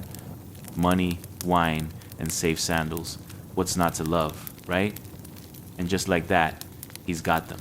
The soldiers chart a new course of loyalty, trading in skepticism for optimism and perhaps a half-baked plan that's more about bread and circuses than sound governance. They collectively nod, setting aside their grievances for a moment and focusing on the promise of a well-fed future. "But tell me," one soldier asks, scratching his chin, "do we get a complimentary toga, or is that an extra charge?" As they chuckle amongst themselves, it's easy to picture their banter fading into sunlight, a blend of sharp humor and camaraderie radiating through the barracks. Early morning has indeed turned into a comedy sketch, one that even the gods themselves would be chuckling at, though perhaps out of earshot. And thus, the dawn has broken over the Praetorian Guard barracks. Pertinax, who not long ago felt like a wayward sheep in a lion's den, has managed to whet their appetite for loyalty, if only a little, because in a world of power struggles, you learn quickly.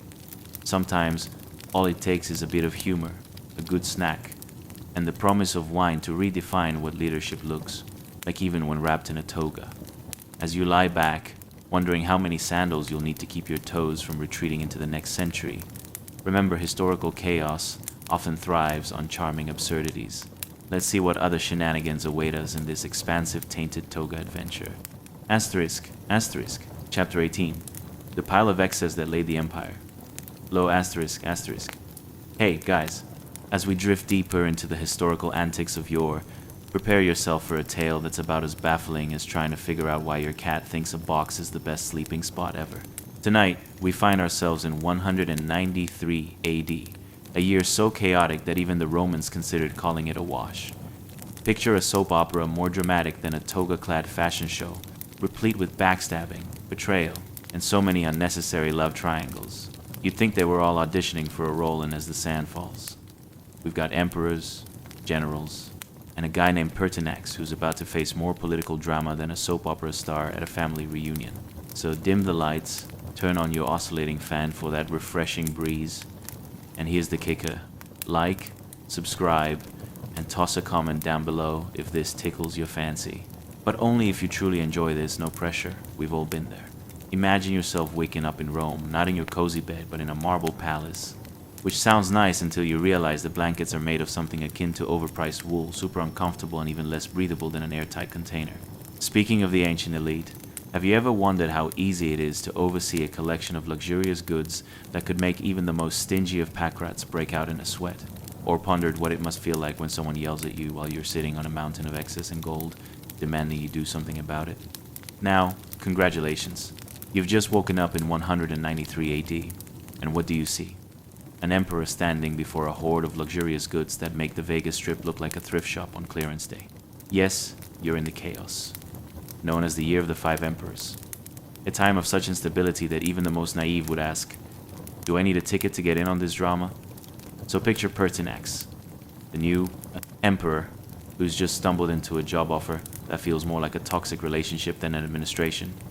Because, believe me, sometimes it's not easy being the guy in charge. Standing there, he surveys the mountains, make that hills of excess that the now deposed Emperor Commodus left behind. Gold statues glisten, exotic furs fill every nook. It's like a flea market planted right in the middle of a Persian bazaar, only with more self-satisfaction and less actual shopping happening. Now, let's have a moment of clarity. How did this happen? Commodus was half luxury-loving sloth and half tyrant, which makes for a fascinating yet questionable cocktail. His excesses played a game of who can outshine the last brutally extravagant emperor. Spoiler alert, it wasn't just the coin collectors that were raised from their proverbial beds to demand restitution. A royal yard sale became the only feasible option. As Pertinax evaluated that impressive collection, it was like peering into an especially well-stuffed attic full of forgotten ambitions. Love these golden statues, but I've got a hunch that the average Roman could use a bread roll more than a life-size statue of a dog in a toga, he muttered, likely envisioning the faces of his citizens staring back from a lack of loaf. The room was filled with the kinds of goods that made people fantasize about a life where you could securely hoard beyond belief. And yet, why give them a glittering statue when bread went right through you, and history rarely covered that point in its elaborate scrolls? So he boldly announced, "Let's sell this excess." Imagine the collective gasps echoing from every corner, like someone just pointed out that maybe, just maybe, the banana split wasn't actually a 5-course meal. Pertinax was faced with the daunting task of wading through a lake of hedonism and excess. Let's turn these lavish goods into coin that we can actually use. Or food. It's like someone suggesting that instead of keeping the toaster decorated as modern art, we pop in some bread and call it breakfast. Picture this. The soldiers, once bargaining for gold and wine, now throwing side-eye at the mounds of furs and gold, one of them quipping nervously, "You mean to tell me those hideous golden statues don't come with a complimentary chariot ride?" The thought of parading around Roman streets in a golden chariot filled with improvement projects sparked more interest than the entire mountain of riches behind Pertinax's back. If you think modern day was good at offering sappy promotional graphic tees with slogans about loyalty, well, ancient Rome was gearing up for some serious marketing. Pertinax, wise and charismatic, delivered his sales pitch, except in this version. The stakes were much higher than just a mediocre breakfast sandwich. "I'll make this work," he proclaimed. "This pile of stuff can help us bolster our coffers, feed the people, and maybe, just maybe, set the sails toward a brighter future." Surely someone would have dropped the phrase, "Have you ever tried starting a revolution with nothing but a gold-plated fish?" And therein lies the irony. As the world watched him transform luxury into sweet, sweet reality, you can't help but chuckle. In a place where feasting was synonymous with power, here was Pertinax, the emperor facing off with the absurdity of what it meant to lead standing amid heaps of extravagance, while suggesting that it's not about the gold, but rather the bread on the table. What's history, if not a table full of rich irony, ready to serve up a generous slice of humor? Asterisk. Asterisk. Chapter 19, The Paperwork Trail of Pertinax. Asterisk. Asterisk. Hey guys, tonight we dive into a historical conundrum that's more perplexing than choosing a snack at 2 a.m. when all you've got is a bag of croutons and a hint of regret. Welcome to the chaotic whirlwind of 193 AD, a year so dramatic that it made reality TV look like a boring lecture on wheat production. Imagine a world where emperors get replaced faster than your clogged coffee maker goes on a cleaning spree. Grab your most uncomfortable pillow, dim the lights, and if you like what you hear, kindly consider hitting that subscribe button. But only if it doesn't disrupt your slumber, of course, just like how an unexpected alarm ruins a perfectly good snooze. Now, ever wondered what it's like to sit on a throne made of marble contemplating a mountain of debt while holding a quill? Or maybe you've pondered, what's worse, spilling grape juice at a dinner party or trying to figure out a budget during a leadership crisis? Spoiler alert, being the emperor is a lot like juggling flaming torches while blindfolded, jubilant but perilous. Congratulations, you've just woken up in the year of the 5 emperors, where drama oozes from the marble floors and every corner is teeming with intrigue, like a particularly volatile episode of Real Housewives of Ancient Rome. Now, imagine yourself in the bustling heart of Rome, surrounded by the echo of sandals slapping against the cobblestones and the distant aroma of roasted meats tickling your nose. Here you stand, ready to meet Pertinax, the reforming emperor with a heart as big as the Colosseum, only with less bloodshed and more paperwork. Allow yourself to picture Pertinax at his desk, squinting at a scroll, its curls and creases resembling an ancient version of your average morning commute. The desk, a cluttered affair, is lined with various important documents, some of which could have probably been easily replaced by colorful post-it notes. Necessary austerity measures for the empire, he mutters, scratching at an awkwardly positioned stubby beard. It's a pretty big deal for a guy whose transition to emperor was more like being promoted to team leader after everyone else quit. Now let's talk about the setup. In ancient Rome, personal offices weren't exactly ergonomic. Plains of marble were prone to emphasize how stiff your back could get, while feathery clouds of dust danced mischievously in the air, urging you to sneeze right at the moment you were about to make a life-altering decision. You are seated at a desk that was too grand for comfort, surrounded by piles of scrolls and ink pots that seemed to mock you like a cat judging your life choices. Why did you choose that career path? The dust asks, but Pertinax has bigger fish to fry. As he pores over his new austerity measures, you can hear the scratching and scrawling of the quill against the parchment, echoing like a musical score that no one wants to hear during a funeral. Glancing at the extravagance he's supposed to simplify, he thinks, don't these fur cloaks belong to the last guy? Commodus would probably wear a fur coat to the beach. He sighs heavily, every exhale reminiscent of a deflating balloon that just realized it's been filled with nothing but regret. Let's be real, Pertinax mumbles to himself, shaking his head. Selling golden statues for grain is as absurd as suggesting a Sith Lord should take a meditation retreat. Does anyone actually want to invest in pomposity when they can barely afford to buy bread? Here's the irony. The monumental wealth left over by Commodus could have hit different sweet spots if anyone had bothered to focus on something actually useful, like, oh, I don't know, a food supply? Now, pause and imagine the thoughts swirling through his mind. Maybe I could just toss all the gold into the Tiber River and see if it magically transforms into sandwiches. No, Pertinax knows better than that. You can't fish sandwiches. But he hopes some Romans wouldn't mind getting their hands dirty for a chance at stability. After all, what's the point of opulence when you can't afford a decent meal? Maybe calling the auction was a bad idea, akin to hosting a yard sale when your sofa is actively being devoured by mold.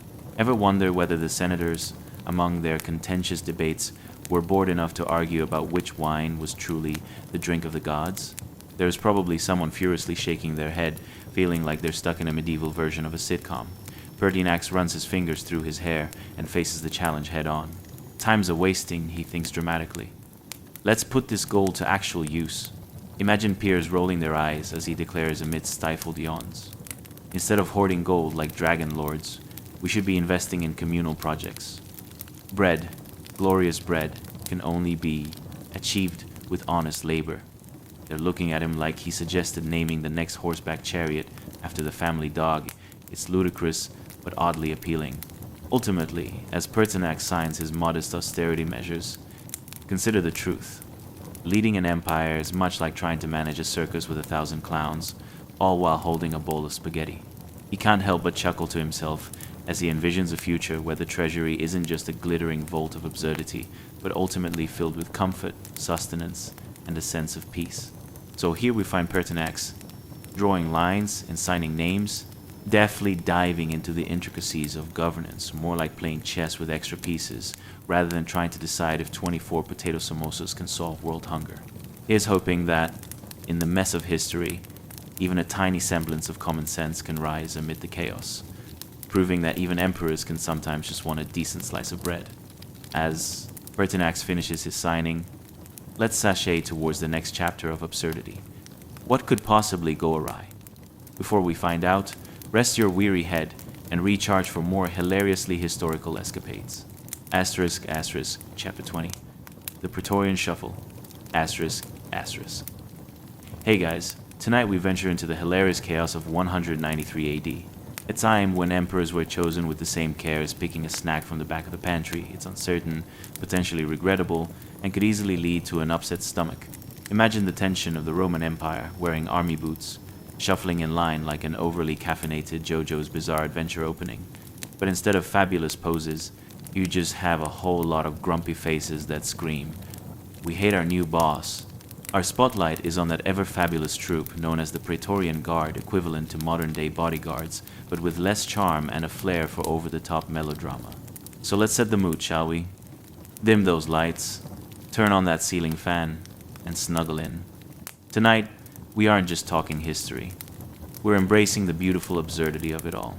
Ever wonder what it would be like to be surrounded by a group of soldiers so disgruntled they could rival a gathering of hangry cats? Or how it feels when your new leader is enforcing rules stricter than your high school principals in the midst of teenage rebellion? Did you ever think that marching in line could feel a lot like a painfully awkward forced outing to the mall on a Sunday afternoon? Well, grab your imaginary popcorn. It's time to experience the gladiatorial gridlock of workplace politics, Roman style. Congratulations, you've just woken up in 193 AD, the magnificent year of the 5 emperors, where the only thing that moved faster than a pizza delivery was the changing of the throne. You find yourself in the shadow of the Grand Colosseum, with the glaring sun beating down on you like a judgmental relative at Thanksgiving, and here comes the Praetorian Guard, marching out with a rhythm that's more chaotic than a dance-off at a wedding. Now picture this. The guard struts around well, as much as a group can strut, while simultaneously seething with resentment. Their armor glistens under the sun like they just stepped out of a particularly sparkling yet problematic episode of a reality show. But instead of strutting with confidence, they resemble a kindergarten class trying to line up for recess, complete with sulky facial expressions. Who knew that centuries later, prom photos would still have the same awkward energy? The sound of sandal-clad feet click-clacking on the cobblestones fills the air. But there's an added bonus: the grumbling. Oh, the grumbling is an art form. It's like a musical score comprised of disgruntled groans, a symphony of displeasure that could rival any modern-day sitcom laugh track. You can almost hear one soldier muttering, "Why did we even bother polishing our armor? The new emperor will just put us under strict regulations, shiny armor or not." Imagine that. Ego bruised before breakfast, all thanks to one stern-looking guy named Pertinax. As they march, it's all about precision, heads bobbing at awkward angles, arms swinging about as though each of them is forgetting someone's left on the bus. Ever tried to order a burrito while 2 of your friends argue about the best way to cut a cake? That's the kind of energy we're working with here. Let's take a moment to appreciate what it feels like to be in their sandals, that dreadful combination of heat and rigid duty, the kind of experience that makes you think you've somehow stumbled into an intense boot camp for fashionably dressed gladiators. It's like preparing for a marathon wearing shoes 5 sizes too small and hopping around while trying not to step on anyone else's toes. The only thing more discerning than their marching formation is the way they glare at newcomers. You'd think they were guarding the crown jewels when, in reality, they're just trying to navigate who gets to leave the ranks first for a well-deserved spot of wine. Now let's discuss the elephant in the room, the bear in the emperor's toga. Imagine Pertinax, the new guy in charge, trying to impose discipline on a regiment that's already one grumpy day away from rebellion. He might as well have waltzed into a lion's den while wearing his state costume talk about a fast track to a grown-worthy situation. Picture him standing at the front, clipboard in hand, looking about as comfortable as a cat in a bathtub, and fervently attempting to convince the grizzly group that they need to follow rules. Wouldn't you want to be a fly on the wall for that? "Men," he'd announce, attempting to sound authoritative yet exuding the awkwardness of a new waiter fumbling with oversized plates. "We're here to guard the Empire." Cue eye rolls from the guard, so intense that you'd think they'd spotted a beetle on a banquet table instead of a new emperor. "Under my command, we'll save resources. No more spontaneous nighttime parties. Because who wouldn't want to end the manliness of war and mischief under the stars before it even starts? The reality? The only thing less appealing than dietary restrictions for an army is suddenly realizing you're marching under a guy whose political strategy revolves around bizarrely strict discipline. Picture a soldier, rolling his eyes as he thinks, "Great, now we can't even raid the bakeries without a health inspection." As the clanking of armor and the whispers of rebellion rise, know this: history has a way of blending the absurd with the profound. Like a particularly strange fruit smoothie, where you can taste both the strawberries and the strange hints of existential dread. So sit back, relax, and keep your helmets on. Because if history teaches us anything, it's that even the Praetorian Guard knows how to put on a show whether they want to or not. And with that thrilling portrait of tension in 193 AD, let's turn the page to see what ever-inventive scheming unfolds next. But for now, close your eyes, relax your weary mind, and revel in the snippets of history we come to cherish, laugh at, and ultimately learn from. Asterisk, asterisk, Chapter 21. The Axe Tie-in Movie. Asterisk, asterisk. Hey guys, tonight we take a wild ride through the chaotic corridors of 193 AD, a year that felt like your favorite soap opera got an unexpected budget boost mixed with a hefty dose of caffeine. Buckle up, because things are about to get wilder than a pet raccoon at a family barbecue. Imagine a scene so dramatically absurd that you'd expect it to end in a commercial for a stress relief retreat, but no. We're in the Roman Imperial Palace during one of the greatest revolutions since someone decided to make gummy bears an official candy. What could possibly go wrong when the Praetorian Guard launches a mutiny against their new boss, Pertinax? Spoiler, everything. But before we dive into the history-heavy conflict, let me remind you to like, subscribe, and comment if you enjoy this journey into the mildly interesting, although I won't judge if you just want to whisper sweet nothings to your pillow instead. Just don't forget, you're in for a treat tonight. So dim the lights, turn on your ceiling fan, and get comfy, because this is going to be a tale that might lull you to sleep, or at least have you chuckling in your sleep. So, have you ever imagined what it's like to wake up surrounded by disgruntled soldiers wielding axes and swords, searching for their boss?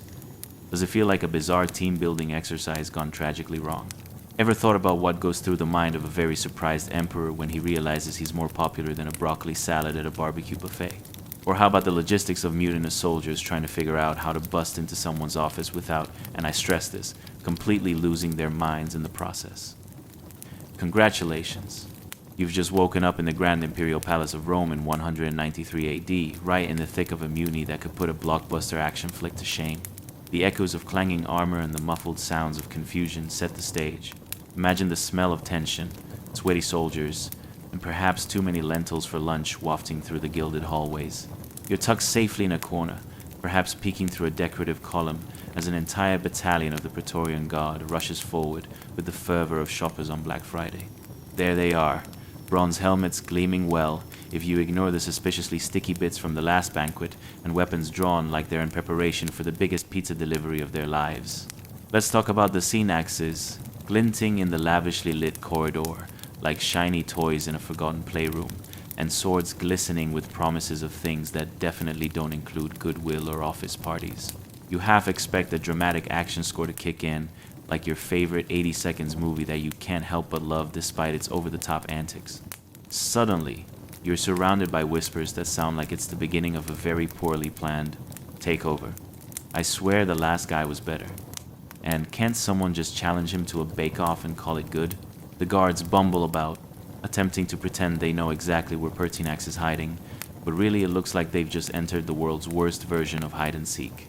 The clattering of boots on marble floors reverberates as if something monumental were about to happen, and honestly, it's like mixing a medieval workplace drama with a tense episode of a reality show.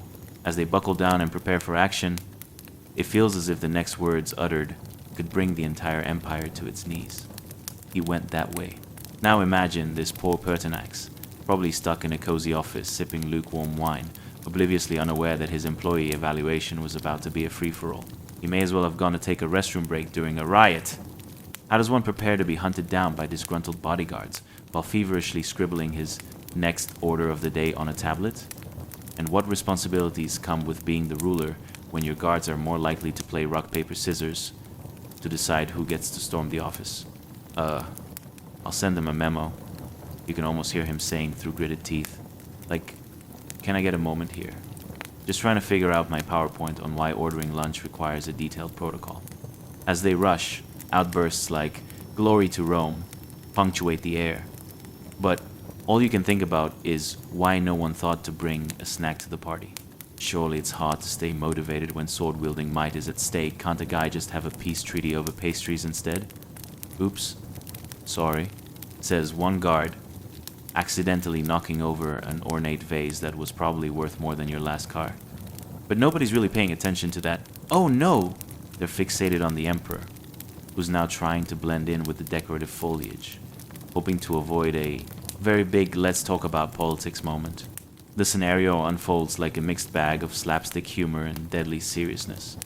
The more chaotic it gets, the more it resembles an epic sitcom with layers of plot twists, except, with actual stakes. Watching these serious soldiers attempt to maintain composure while looking for their boss is like watching a pack of puppies running through a dog park, half of them tumbling into each other and the other half wondering if they can roll in mud. And as the guards create havoc around the palace, you bask in this delightful history-infused mayhem. In the Game of Thrones, or at least the games of hastily attempted uprisings, nothing spells comedy like the simultaneous fear of reigniting might while desperately trying to avoid cracking anyone's heirloom pottery. So here's to the glorious absurdity of the Roman Empire. As the tension builds and the chaos intensifies, just remember, even in a time when the fate of an empire hangs precariously in the balance, there's always room for a good laugh, or at least for snickering from the sidelines, as history unfolds like your favorite sitcom episode. And as the dust settles on this farcical mutiny, let us unwind together, wondering what wild ride awaits us next in our undulating journey through history. Asterisk, asterisk. Chapter 22. The Final Request. Asterisk, asterisk. Hey guys, tonight we find ourselves in the heated dilemma of a character straight from a Shakespearean tragedy, if Shakespeare had a penchant for spears and awkward silences instead of sonnets. Welcome to 193 AD, a year more chaotic than a cat at a dog park. Picture this. The palace is buzzing with the kind of tension that usually precedes an unexpected family reunion where nobody bothers to bring snacks. Now, imagine you're an emperor, the one and only Pertinax, and you've just found yourself in an oven equipped with more swords than guests. Let's take a moment to appreciate what it must be like to face an unruly bunch of soldiers with a noble heart and a possibly overcooked sense of humor. What do you say to a group of angry armed men?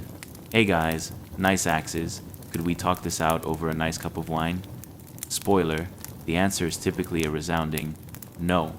But before we jump into the melodrama, I'd like to remind you to like, subscribe, and comment only if, of course, you genuinely enjoy this bizarre historical journey.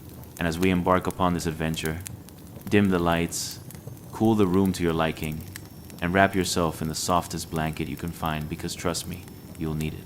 Ever wondered what goes through an emperor's mind while he considers whether he should negotiate with a bunch of disgruntled bodyguards ready to turn him into a Roman kebab? What would your last moments look like if your audience is more into kill or be killed than diplomacy with a side of hummus? And how's this for a twist? Imagine asking your assassins for a timeout while contemplating your life choices. Is it too late for a career change? Congratulations. You've just woken up in the lavish, yet suddenly very dangerous imperial palace of Rome, huddled in the corner of the atrium, plotting your escape while praying the last meal you had wasn't lentil stew again. The air is thick with tension, unwashed uniforms, and something that smells suspiciously like yesterday's fish lunch. Talk about an indescribable ambience. Let's take a closer look. The atrium is resplendent with marble columns and intricate mosaics that once showcased the grandeur of the empire, now ironically resembling a poorly rendered video game level where things have gone terribly awry. Suddenly, you hear muffled voices clamoring through the corridors, the clattering of boots echoing against the polished marble floors like a very confused percussion ensemble. As you peek around your cover, a rather ornate potted plant, Truth be told, you see a battalion of the Praetorian Guard stumbling about, their bronze helmets glimmering with a delightful mix of shiny fear and absurd determination. They're supposed to be the elite protectors of the Emperor, yet they look about as organized as a band of chickens when a wolf shows up. Where is he? One soldier hisses, shaking his spear as if there's a new emergency protocol for pointing sticks at walls. I thought he was hiding behind the last banquet table. At that moment, you can only think, is this really how you want to meet your end? I mean, how utterly embarrassing to be discovered tucked away behind a decorative column in a palace with more fault lines than a family therapy session. And there he stands, Pertinax perpetually calm, or at least appearing calm, facing the raging soldiers armed with more weapons than practicality. Picture it, old but composed. He raises a hand to halt the chaos, his face wearing the kind of bravado you'd expect from a dad trying to reason with his kids over an ice cream binge gone wrong. Gentlemen, he bellows, hoping to sound regal but looking more like someone in a last-ditch effort to get the Wi-Fi password. Let us talk about this sensibly. I mean, have you even considered the paperwork involved in this kind of decision? The lost vacation time? And is anyone accounting for how many fish might end up on our plates this week?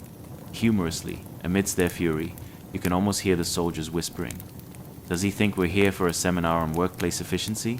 One soldier even mutters, cheeks flushed with the thrill of imminent chaos. We could also just take a vote, right? But alas, it seems the odds are not in his favor. The guards, probably spent from an afternoon of awkward team-building exercises, are not inclined to choose consensus over chaos today. Pertinax continues, I understand we are a bit at odds, but what if I promised an extra month of rations? Murmurs ripple through the ranks, and suddenly you wonder, would free snacks truly be the ultimate negotiating tool in a life-or-death scenario? The guard is still visibly unimpressed. Rations? He scoffs.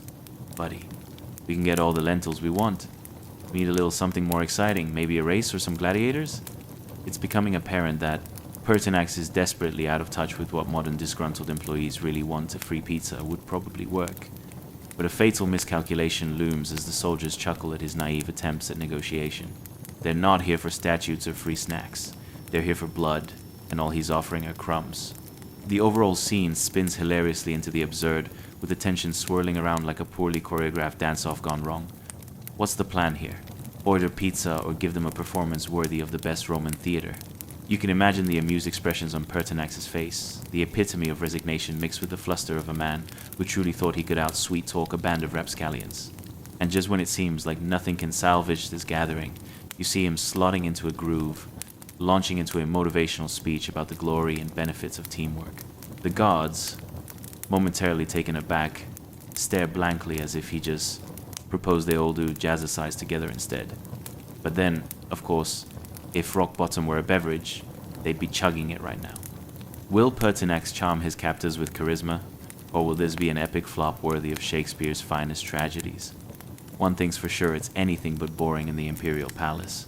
So as the mayhem unfurls, remember, history has its way of blending harrowing moments with delightful absurdity. And tonight is a splendid example of just how out of touch one can be when faced with bloodthirsty soldiers. So grab your evening tea, close your eyes, and let the whimsical tales of 193 AD wash over you like a soothing wave, teasing you towards a world where chaos collides with comedy.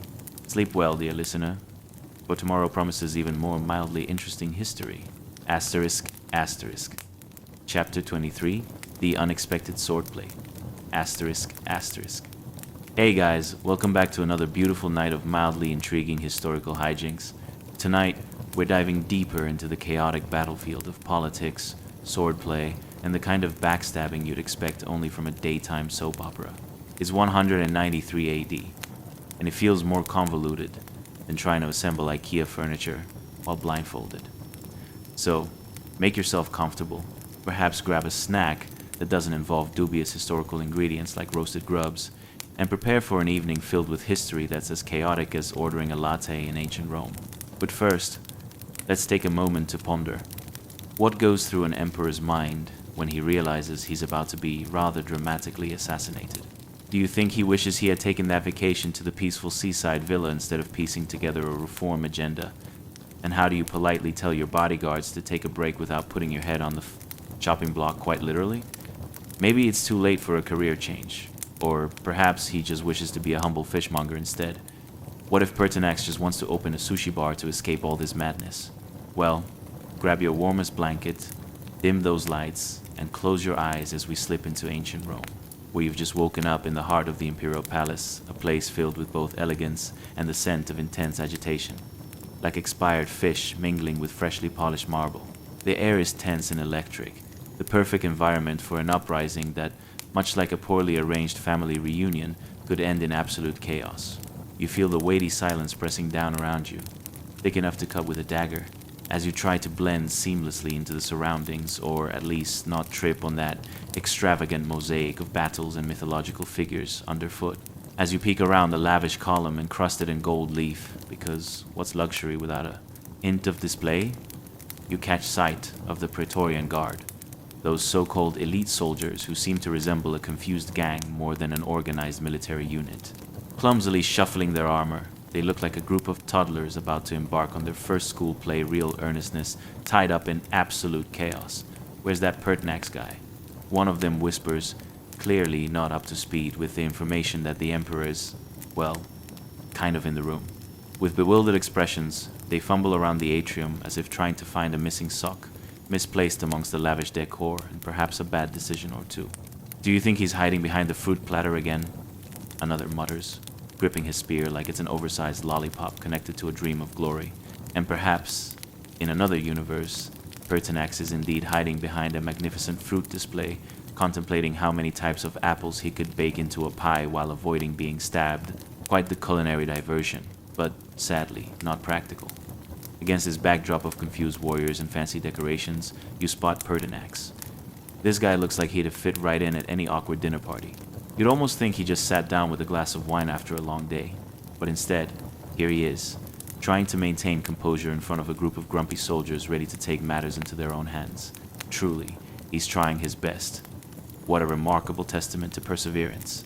Gentlemen, he booms, as if trying to order pizza on a busy Friday night. Let us engage in diplomatic discussions. Now, you have to imagine the scene. His booming voice bounces off the walls like a reluctant rubber ball in a small room, the guards chuckling as if they've just heard the worst dad joke ever. Diplomatic discussions? One of the soldiers snorts. Buddy, this isn't a town hall meeting. We're not here for a TED talk. And as if on cue, one soldier stumbles back, accidentally poking his buddy with a spear. Oops, my bad. You okay? I almost stabbed my best friend guest that would make it a spurious issue, huh? Their laughter echoes through the atrium like a really bad sitcom, and you can't help but feel that history has a wicked sense of irony. Pertinax, now caught in this swirl of absurdity, realizes he's not equipped with the sharp repartee necessary to disarm his assailants literally. Can I offer you a larger ration, a reassessment of the grand direction of the Roman Empire? We can totally talk about mortuary expenses, but wait. I forgot to mention the benefits of free popcorn. As they roll their eyes and chuckle, you wonder if anyone ever thought about just tossing in a few snacks to lighten the mood. Would that make them more inclined to spare his life, or at least slow down the impending chaos?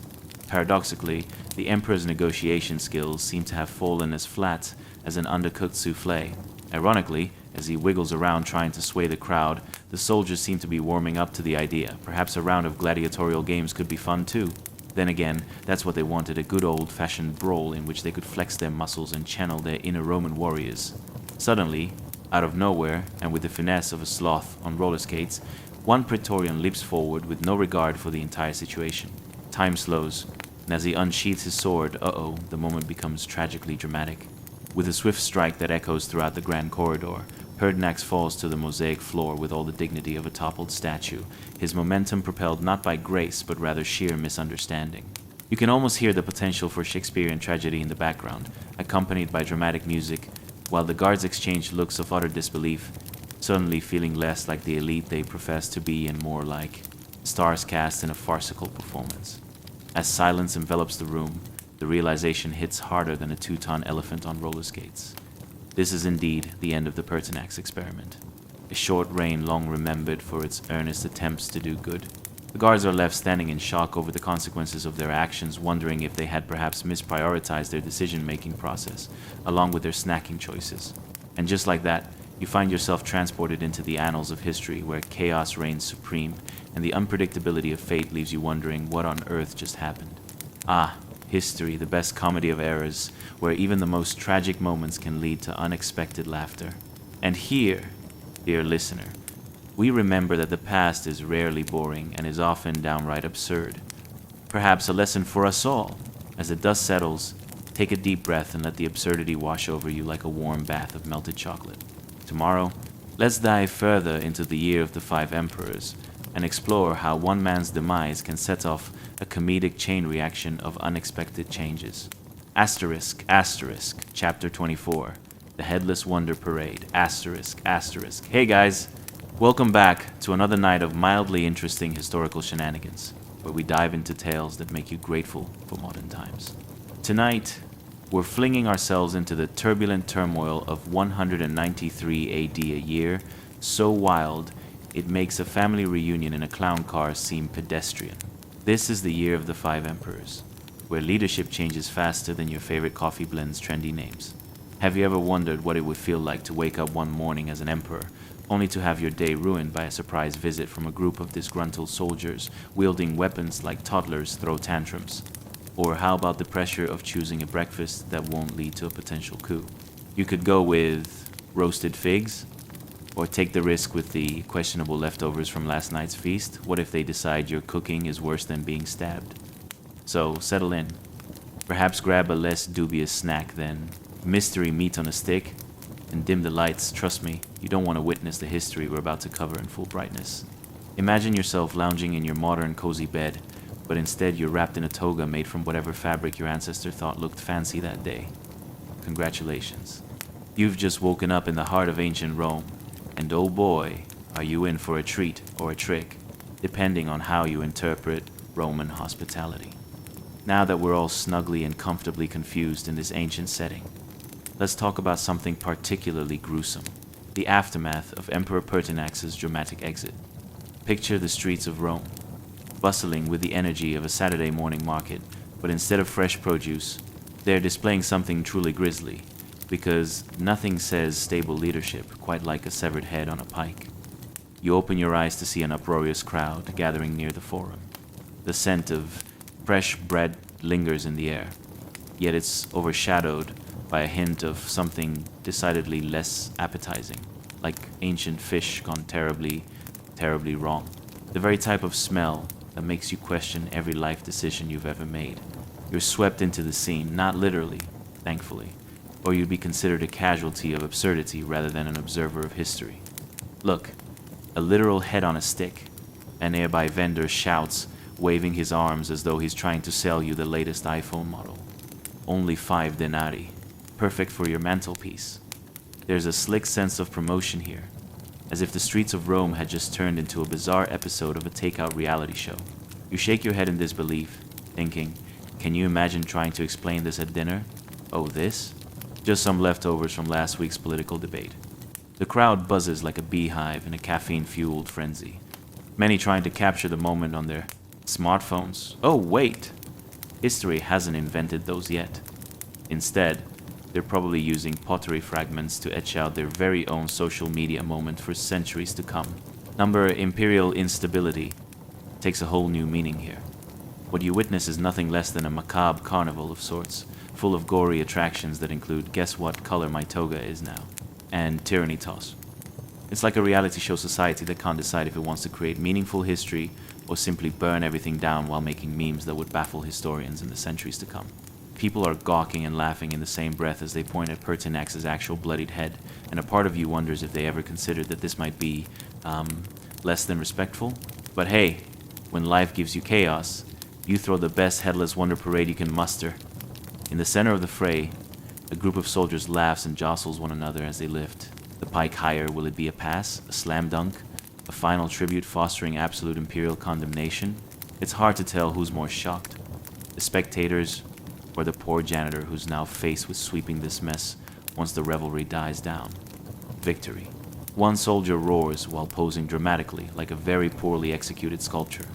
Pertinax, the man who peaked too soon, lasted only 3 months, but boy was he good at making enemies. 3 months, huh? You think. I can't keep a houseplant alive for that long. The absurdity spirals on as you realize that the one reliable thing about being emperor in this chaotic time is your remarkably swift fall from grace. A lesson for the ages, best summarized by the phrase, never trust a toga-wearing mob. As the crowd begins to dissipate, giggles interspersed with mock sobs echo through the streets. You can't help but think of poor Pertinax. If only he'd known that perhaps taking a few improv classes would have prepared him better for the art of disarming a hostile audience. With the sun setting behind you and the perfect backdrop of chaos floating like a captivating painting, you let this odd mix of absurdity wash over you. Sleep comes easier as you dream of hats that help you blend into crowds or strategies to avoid pikes and other pointy objects. Tomorrow, we'll dig deeper into this whirlwind year where empires tumble and laughter reigns supreme in the face of folly. Sleep tight and remember, if history teaches us anything, it's to always keep your head, and possibly your distance, from angry soldiers. Asterisk, asterisk, chapter 25, the Great Roman Auction House of 193 AD, asterisk, asterisk. Hey guys, welcome back to our little corner of mildly interesting history, where the past is both a treasure trove and a dumpster fire, a true archaeological prize. Tonight, we're diving deep into 193 AD. Yes, that's right, a year so hilariously chaotic it makes a sitcom's final episode look like a delightful nap. This year is famously known as the Year of the Five Emperors, a time when Roman leadership was changing faster than your neighbor's seasonal door wreath. I mean, who needs stability when you can have complete pandemonium, right? Imagine this. What if you woke up one day in the heart of the Roman Empire and your breakfast options were either moldy bread or the disappointment of having never learned to curb your procrastination? Or how about choosing whether to have a nice back and forth debate with your boss, or ending up in a gladiatorial arena screaming for mercy? Either way, you're in a really tight spot, and that's before we even bring out the silent auction paddles. So, grab a pillow, dim those lights a smidge, and prepare for the laughable and lovable madness of antiquity. Before we drift into history, ask yourself, what if your biggest risk at the brunch table was choosing the non-syrup drenched waffle? Ever wondered how it feels to be part of a coup musical chairs style? Or how about being the highest bidder in a frantic auction for an empire that quite literally comes with its own batch of crazy? Spoiler alert, it's not as fun as it sounds. Congratulations. You've just woken up in 193 AD in the heart of Rome, a city alive with chaos and the faint, decidedly unromantic aroma of roasted chestnuts mingled with the unfortunate stench of mismanaged public hygiene. Good luck dodging both the barracks and the banquets. Let's set the stage, shall we? You're lounging in what could generously be termed a mansion, but really feels more like a confused renovation project on a game show.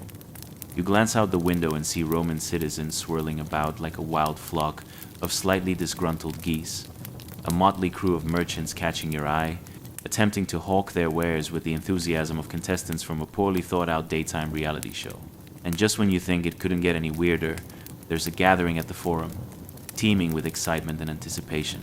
You wander closer to the commotion, and your heart races at the sight of an auction. Oh yes, that's right. It appears today's main event is none other than the imperially sanctioned sale of, drumroll please, the title of Emperor of Rome itself.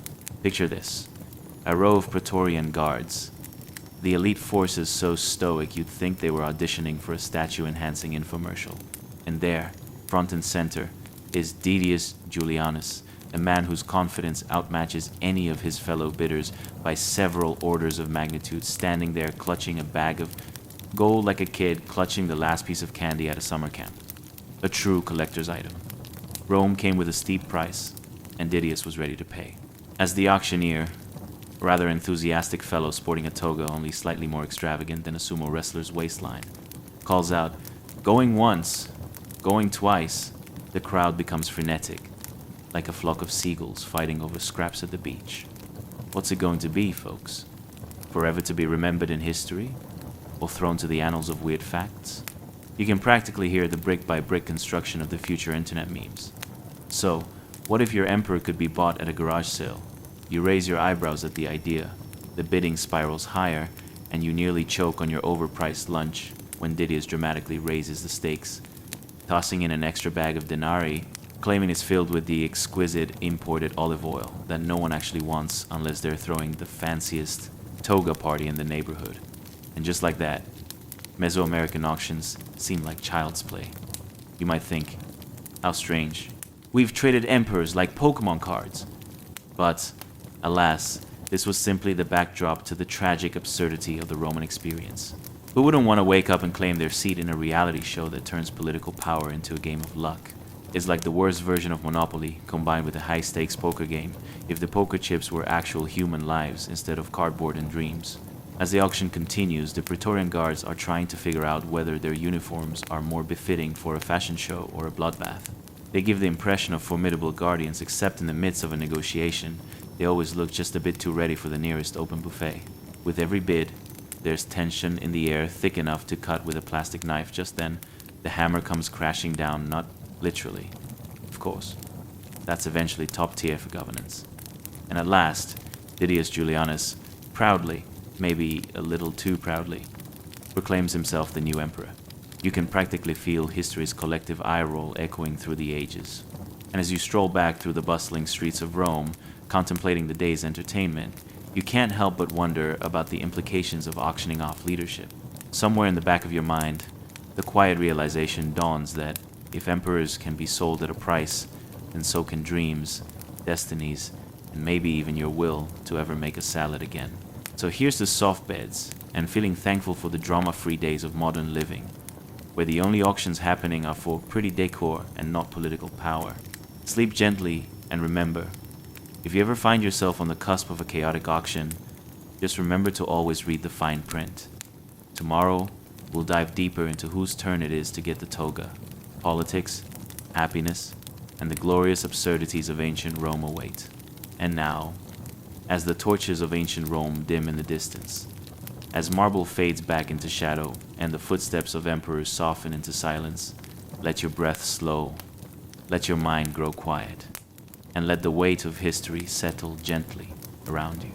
Tonight, we walked beside a man who should never have risen as high as he did, a boy born into a life meant for labor, who climbed through grit, discipline, and relentless endurance into the impossible, the throne of the empire that ruled the world. We saw the hardships he carried, the exhaustion pressed into every crease of his marble likeness, the battles fought not on grand fields, but in training yards, lonely outposts, and Senate chambers ready to devour anyone who dared hope for change. We felt the quiet courage of a life spent proving again and again that where you begin does not decide where you may stand. And through all the chaos, through betrayal, duty, ambition, and the sharp humor of surviving a very dramatic empire, there was resilience. A stubborn, steady pulse of humanity that kept Pertinax moving forward even when Rome itself seemed determined to break him. There's something deeply comforting in that. The reminder that human strength is not always loud or glorious. Sometimes it is quiet, sometimes it is tired, sometimes it is simply the refusal to stop. So now, as you lie in your warm bed, the luxury emperors could hardly dream of, take a moment to be grateful for the peace around you. No scheming senate, no collapsing empire, no marble expectations weighing on your shoulders. Just rest. Let the past fade, let your body loosen, let the night take you gently. You've done enough, you're safe. Close your eyes and drift softly into sleep.